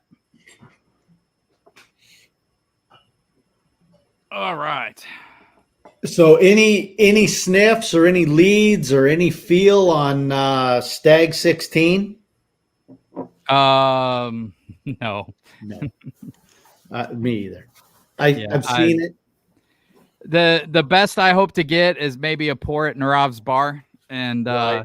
if I can grab a pour of it, I'll be fine. But So I don't anticipate. have you seen the channel called the Bourbon Van? Mm-hmm. I've heard of it. Yeah, they're out of Oregon. They walk into freaking stores in Bend, and there's Stag sitting on the fucking shelf. And where are they? Bend, Oregon. Is it priced at $500-600? No, Oh, get out. no, I swear to God, because Oregon is not allowed to. They're They state have to controlled. sell it for MSRP. Yep. It's state rules. There's nothing unique really about this, Lance. I just want to know if you can guess like what it is.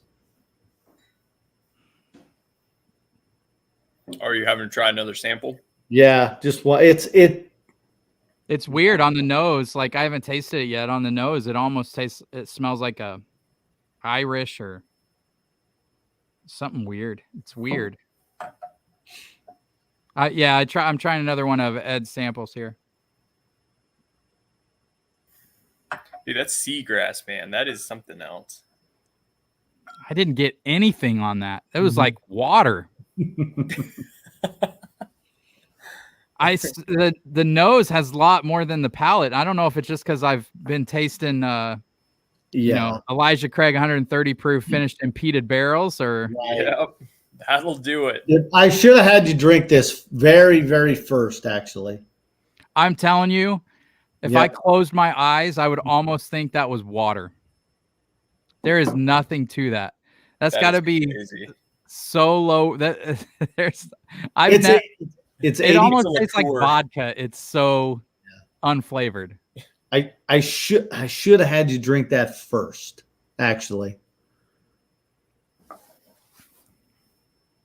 Oh wait, I'm getting a little something out of it, almost like bready. Okay. Yeah. There's a little flavor there. Not much. Is it low proof, like 90? 80.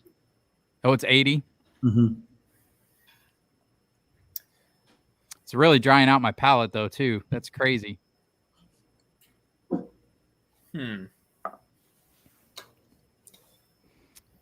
That's No, like man, this is probably something crafty. yeah. I don't know if it's craft, but it tastes like doughy bread or something. It's weird. It's not even close to craft. Really? No. Is this the special one? The special sample? Nope. Okay, good. So you said it right out of the gate, Lance. You said what it tasted like or smelled like. Your very first observation of it. Irish. It's Irish. It's Irish. Oh, Damn. I'm kind of impressed with myself, Ed. that is impressive. You've had a I bunch was of too. samples. That's why. So it doesn't have those. It does taste bready. Mhm. Like a little bit of that like biscuit kind of Mhm. note, but it doesn't taste like as buttery biscuity as like Redbreast 12 or No. anything like that. But if we would have, now that I think of it, and again, like Ben said about the one sample, butter. going back to it, if you were to drink this right out of the gate, first pour of the night, it's really not bad. It's No. It doesn't taste bad at all. I'm getting like some butter notes to it. It just tastes really light, like really Oh, it is. light. Oh, yeah. You know what? This is a fantastic tailgate whiskey. Oh yeah. Is this like Bush Mills or something? Not Bushmill. He sent you proper 12. No. You win though on the get. Good job on the Irish because it is Irish. Okay. So here's what it is. Oh, Jameson Stout. Oh, interesting. I have Jameson IPA. How's that? Well, I'll taste it against this. I haven't had it in 3 years, probably. So Tells you how good it is. if you want a tailgate whiskey that has a little something more than going to get a bottle of Jack Daniels, Mm-hmm. it's really, really good the first pour of the day Yeah. because you get a little of the stout in there. I can totally pick up the stout now. What I thought was like bread notes. Right. Yeast. Yeah, It's so much better than regular Jameson. That is actually pretty crazy that you got that. Your palate's spot on. Well, I mean, I don't want to brag, but I mean, you did well. You did well tonight. Oh shit, my internet's going out, Ben. Help me with the rest of this. I am just setting myself up to get last place in the regionals, and you guys give me shit forever. And you're more if I get last in regionals, you guys please give me shit forever. You can call me last place. Trust me, Lance. Trust me. I'll make a freaking t-shirt. I mean, some of the people that they led into they didn't even to get into it.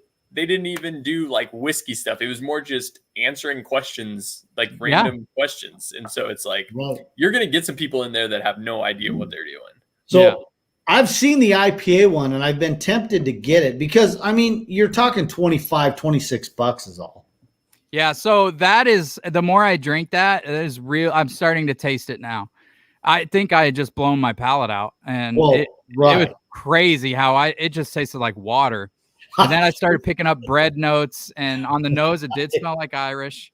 The first drink I had, I'm like, oh shit, this is wow. Okay. I'm really interested. So I haven't had this Irish in forever. I got this as a gift from one of my trainers. That I've seen that.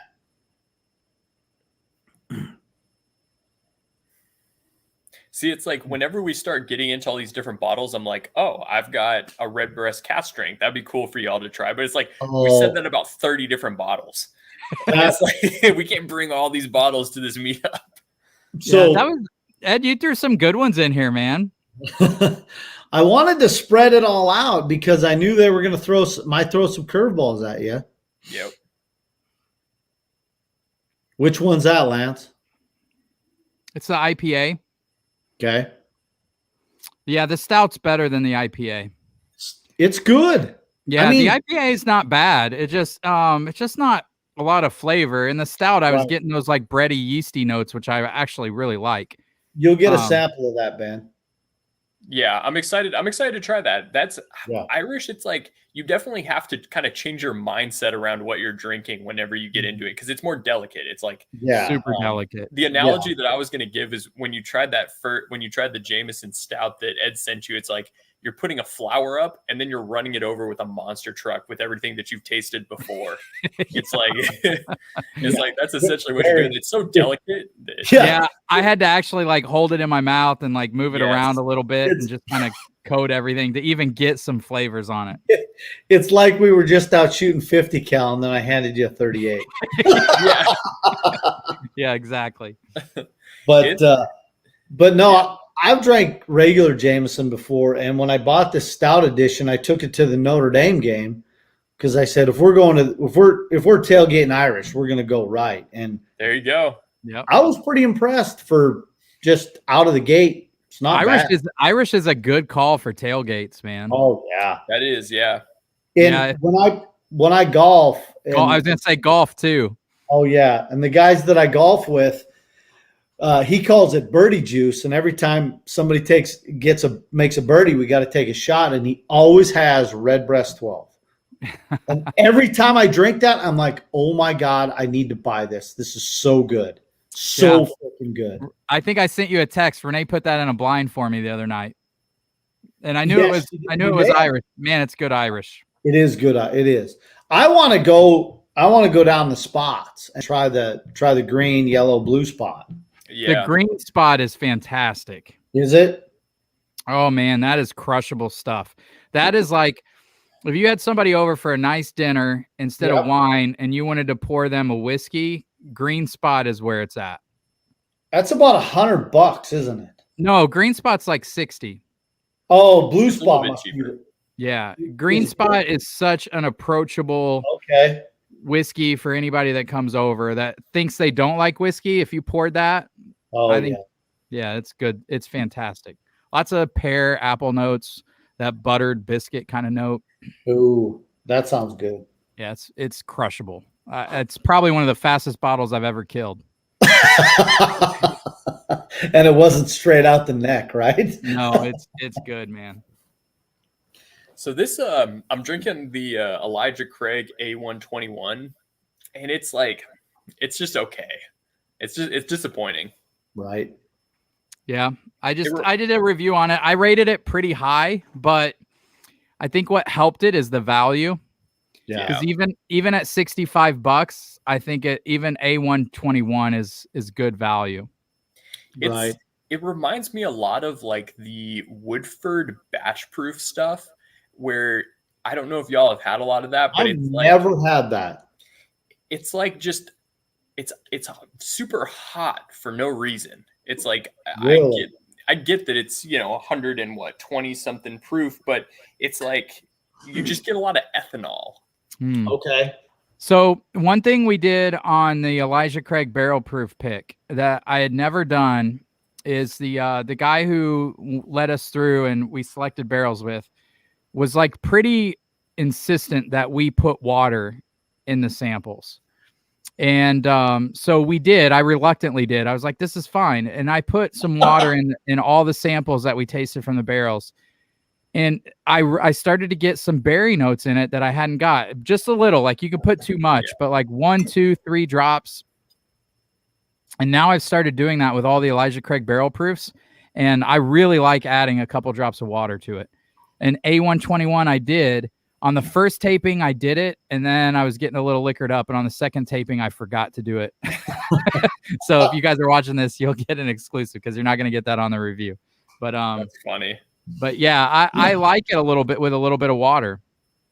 Okay. I just poured the B121 or the B521.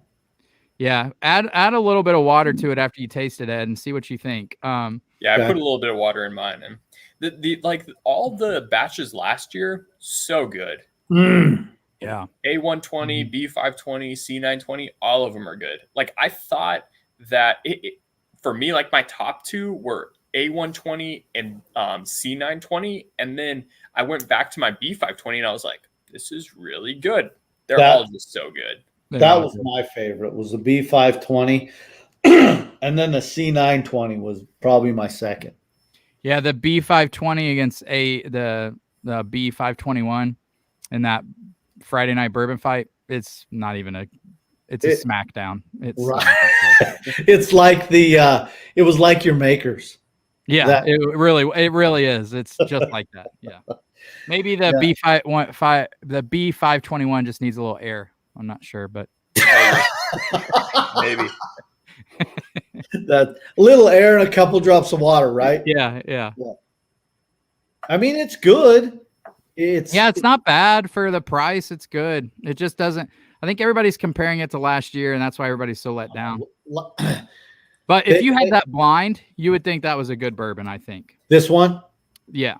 The A121. So I added a little bit of water, and it definitely helped. The problem that I think I have with it is like on your initial sip, you get this just like ethanol bomb. That's exactly what I got, Ben. When I drank it, I'm like, shit, this is hot. You get this just right up front. You get this just massive nuke of ethanol, and then you start to get some flavors on the back end, which is nice. And it has a good finish, all that, but it's just like that initial ethanol bomb on the last year's batches that's filled with flavor. Exactly. Even at that high proof, it's like just this like super dense oak, super dense, like depending on the batch you're drinking, like fruit notes. So caramel, vanilla. Yes. Right. I do think it's good. Like I would buy this at $60. Like the problem that I have with the Woodford batch proof stuff is it's like it's $120 and it tastes the exact same as this. And it's just that's the one that I'm kind of disappointed in. Hey, look who popped in. It's Matt. Oh, shit. Matt. What's up, buddy? Here's Matt. The original world's top whiskey taster. There'll never be another one. The OG. The OG. What's up, Matt? Thanks for tuning in, man. Yeah, we'll see how I do. I don't have any expectations of winning, but I fully expect these guys to give me crap if I get last at regionals, though. I'm telling you, there's absolutely no way. I mean, there's letting no way you're Joe Schmo off the street into those things. So Uh, I would be shocked, honestly, if you're not top 5. I'm serious. I don't know. We'll see. It'll be fun regardless. Like watching Matt go through that whole thing last year was the coolest thing ever. Yeah. I don't see any way that you get last. Like, I think that's something that there's absolutely no way. I mean, no. You've got, Now me, yeah. Right? Yeah. Well, even still, it's like you think about the people that they're letting in, especially at regionals. It's like, these are some people that probably have 3 bottles and they're like, oh, I'm into bourbon. It's like, okay. It's like, yeah. I don't know, man. I have no idea. I think I know 2 of the guys that are going to be in, and they're I don't know how their palates are, but they've been doing a channel for a while, so I assume they've had a lot of bourbon. What channel? So Hood Sommelier. Yep. I think he's in the Chicago one, and then there's a guy named he does Bourbon Basement. And his name's Tim. I think Tim Chavez is his name. But he's been drinking bourbon for a while. I'm sure he's got a good palate. But both really nice guys. I was gonna have them on the channel tonight, but one of them couldn't do it. So read what Matt said. You'll do great. You're prepping the same way I did. Oh, good, man. Yeah. Thanks to these guys. I think it's like, I mean, are you gonna get first? Who knows? But it's like, at least you think about. I've just realized so much after getting into bourbon that it's like you start to talk to someone and they're like, oh, yeah, I'm into bourbon. You're like, oh, that's awesome. And then you start to hear them speak and you're just like, okay, you're not into bourbon. It's like you've had a few bottles, but it's like it's just there's so much difference between where all of us are at and the person that owns 5 bottles and thinks they're it's like they're calling Colonel Taylor, they're calling it, they're calling it EH, and it's like, okay, it's not EH, it's EHT, but it's fine. I'm excited to even be in regionals. So whatever happens, it'll be fun. I'm super pumped about it. I wish I was still in Indy because I would have made the drive for sure. Yeah, we got I think 12 people going, so it'll be fun. It'll be a lot of fun. They gave us 4 free tickets. And then, Ed Bell will be there. Cool. He's going to come. I would pay money to see that guy's collection. Yeah, I know, right? Tim Evans will be there, I think. There's some other guys coming, so it'll be a lot of fun. I'm excited. So adding water did help this. I just still Matt, get that ethanol. You get the ethanol? Yeah. Hey, Matt, if you're still in the chat, are you going to be there? Let me know, bud. So you still get ethanol on the right up front, like right after you have it in your mouth for a second, you take a drink, and then you get that ethanol up front, and then it kind of fades into some different nice notes. The nose definitely improved with water, but I don't know. I mean, maybe it just needs some air. What'd you add, Ben? I added a little bit of water. Add a little bit of water to it just to see what it did. I think this one definitely improved with some water, but it's still just. It's like that ethanol right up front, just kind of. I don't get that on any of the other ones, but so to me, adding water on the 521 batch made the nose way worse. Oh, you think it made it worse? Interesting. The nose. He dumped like a half a bottle of water in it. Yeah, it's a fine line. You got to just do a couple drops. I did. So Matt might be at the finals. Well, I don't know if I'll get to the finals, Matt. So we'll see. You keep saying that, but I did pretty damn good tonight, though, I will say. Yeah. The one thing I just thought of is I was like, at the final, or not the finals, at the regionals, they're probably not going to be pouring like, Doc Swinson, Sam Houston. Like, I was like, they're going to be pouring like, Bullet Rye. I was like, I probably should have made this more of a game time simulation of pouring some stuff that you're probably going to be tasting. But hey. Good to know. I think they're going to do, at least from what I've seen, it'll probably be stuff that's easily accessible in our area. Mm-hmm. Yeah. So, probably like Buffalo Trace or Wild Turkey 101 or Bullet, you should kill that stuff. Yeah. Hopefully, I've started drinking all the expensive shit. So, Well, you're a tater now. So what do you expect? I'm a tater. Exactly. Yeah. ADHD said rewatch last year's regionals. If you haven't, I did, buddy. However, it's the same type of format, and you can go in with an edge. You'd be surprised how many people don't do their research. Yeah, I watched actually every. I watched every one, and so I think it's pretty. If they're going to do the same kind of format, Matt, from what I understand, is they'll do like, is it younger than 4 years, older than 5? And then the proof will be over under 100, and then you get a bonus point if you're within 2 proof points. And then they'll probably do some type of finished whiskey. You have to know which one's finished and what the finishing is, out of like a multiple choice kind of thing. And then they might do like give you a Scotch or an Irish or a bourbon or a rye, and maybe have to do a secondary grain or something. So that's what I'm guessing. So that's kind of what we've been doing the last couple weeks. Matt said, yeah, cheaper pours. So yeah. Oh, yeah. So yeah, I gotta dip back into my bottom shelf here. I'd be interested to see what Matt thinks about, like, what is his biggest surprise of 2021 yes. for whiskey. Yeah. That would be interesting. Yeah, and same thing with disappointment, but I love his channel. It's such a good channel. It is. He's just like unapologetically himself, which is why he does so good. It's why it's so good. I can't wait for the end where he says, keep reaching for the stars in your mind, and he hesitates and then throws some wild ass shit out there. I'm like, oh, that's awesome. That's It's like awesome. this stream of consciousness. Right. one of my favorites is he was decanting. It was like a beam decanter. And it was just so funny. Like, I don't even necessarily remember why it was so funny, but that one just sticks with me for whatever reason. It was like this fish decanter, and My favorite with him was when he did the series with the likes. Oh, the likes. Oh, those are good. Which like knows me better. That was great. Oh, that was awesome. Yeah, those are really good. Yeah. Yeah, the likes, man, their collection is something serious. No joke. Yeah. Yeah. All the old cars and stuff like that. The water helps the 21 series this year. Yeah, I mean, when we went on that barrel pick, he was like, I didn't want to add water, and he old guy, he's like, you're gonna add fucking water. All right, I'm gonna add water. Add water. He wasn't that aggressive. I'm exaggerating, but it was close. So I added water because I could tell he wanted us to add water, and he was right, man.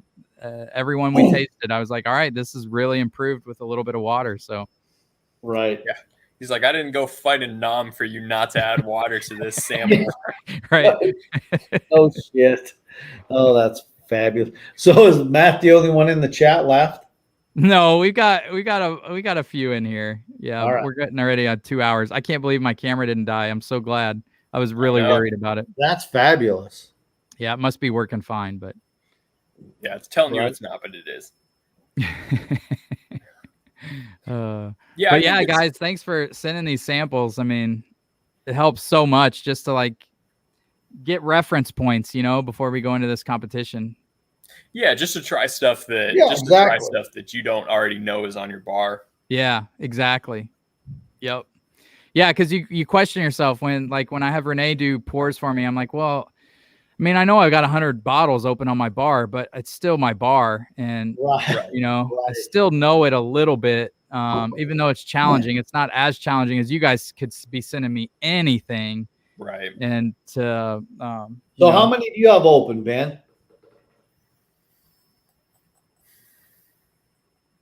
I think so. I counted, and I think I'm at about 120 ish. Right. Yep.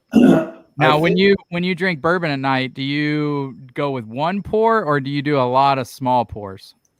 A lot of small pours. So do I. Yep. So my wife is always like, yeah, I had to like talk to my wife about, okay, so like I had to show her like some of the people in Rusty Water Society. I was like, okay, look at that pour and look at what I'm pouring. I'm like, that is not the same. That Glen is filled.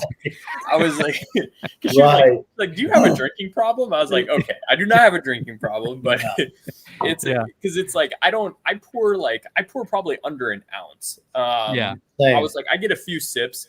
And yeah, I'll go through, like, I have a very like methodical process of how I do it. I'll start like lower proof, work my way up. And some nights I'll get to like Elijah Craig, but most nights I'm, finishing around 115 or something. But I just like trying a lot of different things. Yeah, that's fun. Yep.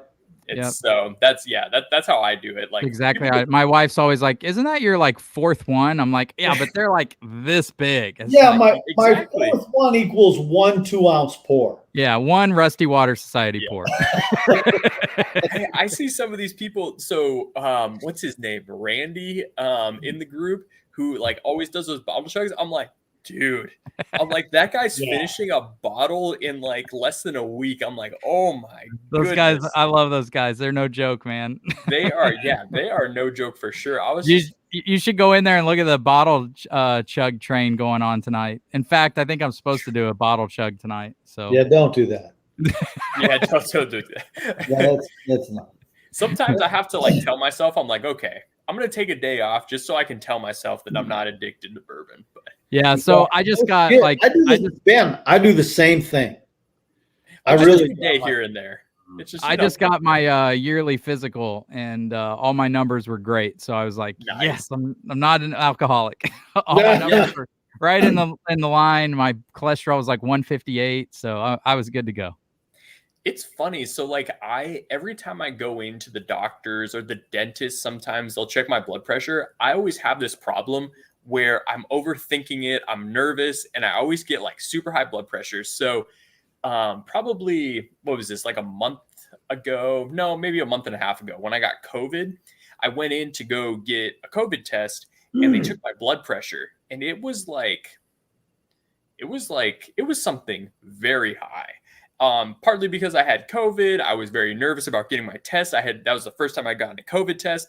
And the lady just looks at it. She's like, 126 over something.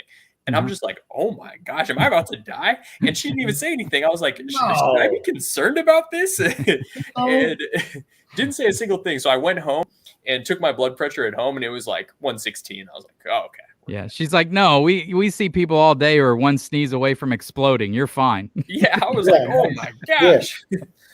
But every time I go into places and they take my blood pressure, it's always just way higher because like for some reason I get nervous when that thing's clamping around my arm. I feel like it's gonna squeeze it off, and I'm just like, mine's like that when I go to the dentist for sure. It's like because they're about to strike a nerve in my tooth. It's about to hurt. Yeah, I tell them I'm like, I will kick you in the head, so be on alert. See, I have no problem with the dentist. No. Really? Oh God, I go every 6 months, but it's only because Ed has dentures. Yeah. God, your dick. Straight up your dick. Okay. They're just cleaning his gums. He's like, oh, gum massage feels so good. Spray that water. Wash the plaque off my gums. I can't wait for our meetup. I have the best set of 50-year-old teeth you've ever seen in your life. No shit. Friggin' dentist goes, you had braces? And I'm like, nope, none of it. Really? I'm like, nope. She's got a good mouth, huh? Hell yeah. Not for you, fuck. You guys on Instagram much? Or are you more Facebook? I'm not on hardly anything. I just get on for occasionally. Whatever. You liar. Really, I used to be all the time. So there's a guy I follow on Instagram. It's called Heavy Pour, and he's from Indiana. And that guy bottle chugs all the freaking time. And it's ridiculous. Like, why? That makes me feel better about myself and in my somebody in Rusty Water tagged me last week and said Lance just sips. Yeah, and what's that? I'm like, and it cracked me up though. I was like, it was such a good ball busting. Like, Lance just sips. To me, it's like, I'm like, I just don't, if I'm going to chug something, I'm like, I'm not going to chug like some of these like nicer bottles that I have. Hell no. I'm going to Oh, do yeah. some Evan Williams Black Label. I'm gonna do some Beam White. Yeah, Beam White Label. I mean, Yeah, those Rusty Water Society guys will chug Stag or whatever. I mean, they're chugging Yeah. some I'm stuff like, I can't get my hands on. yeah. Yeah. I was like, all right, well, if that's what you want to do. Yeah. But yeah, I think about it all the time. I'm like, I wonder what my drinking habits are gonna, what impact that's gonna have on my body, 40 years from now. Like, Yeah. well, we're gonna find out. Yeah, it's not like I'm reaching up there and chugging the Bookers. I mean, Jesus. Well, oh wait, I did that. Yeah. That's how I became a Booker's fan, is my Chugging sentimental bottle chug when we were straight from the 25 years bottle. old. Yeah. Well, guys, it's about time for me to get off, but thanks so much for sending these samples and helping me prepare for next Thursday, or this Thursday, I guess. Yeah. So I think you guys can watch it live on Bardstown's channel. Okay. So, yeah. So make sure you're on there saying When is it? What time? I think it starts. I have to be there at 5:30, but I think it starts at 7. Nice. 7 Central, right? Because Chicago. Yeah, time, it'll be 7 Central. So 8 my time. yeah, it sounds like it's going to be a super nice event. Like I think they on YouTube or Instagram or what? I assume they'll have it on their YouTube channel, and maybe if you go to worldstopwhiskeytaster.com, it may be on there, but I'm sure it'll be on Bardstown's YouTube channel. Cool. If I see the link, I'll post it for you guys. But awesome. yeah. Awesome. But yeah, so Absolutely. hopefully she'll read your comments while I'm trying to I will blow you up. not look stupid. Yeah, I'm excited. You're gonna do well. I mean, there's no way you don't. Like, No. there's no way you don't do well. Yeah, I just can't like go out for like Indian food for dinner that night and blow out my palate. Yeah, or you got to be stupid. babysitting your palate. You got to Yeah. spritz it with So, Fiji water before you. yeah, no shit. Don't do mango habanero wings right before the frickin' Right. Golly. right before I was the- I was talking to somebody, I think it was at Wilderness Trail, and they're like, yeah, a lot of these guys come in for barrel picks, and they come in and they're shit faced, hungover, and they just had like 10 pounds of Indian food the night before. Yep. And we were like, oh wait, we just had Indian food the night before. Yeah, because look at the group you were with. I mean, come on. And wait, we were kind of shit faced. Yeah. You're like, are you talking about our group? Can you smell us? Yeah, what? We Yeah, smell so- like tiki marsala and bourbon. Yeah, but I mean, come on, Yeah. it's good stuff, man. Right. It is good That's stuff. awesome. Yeah, yep. All right, guys, thank you so much, man. Absolutely. Appreciate you It was guys. fun. We Every will, time, man. You guys Yep. want us on, I'm game. All right, Yep. cool, man. All right, we will talk to you guys after Thursday. See how it goes. Good luck, man. Wish you the best. All right. Absolutely. You'll kill Love it. you guys. See you guys Love you, man. Take care, everybody. later.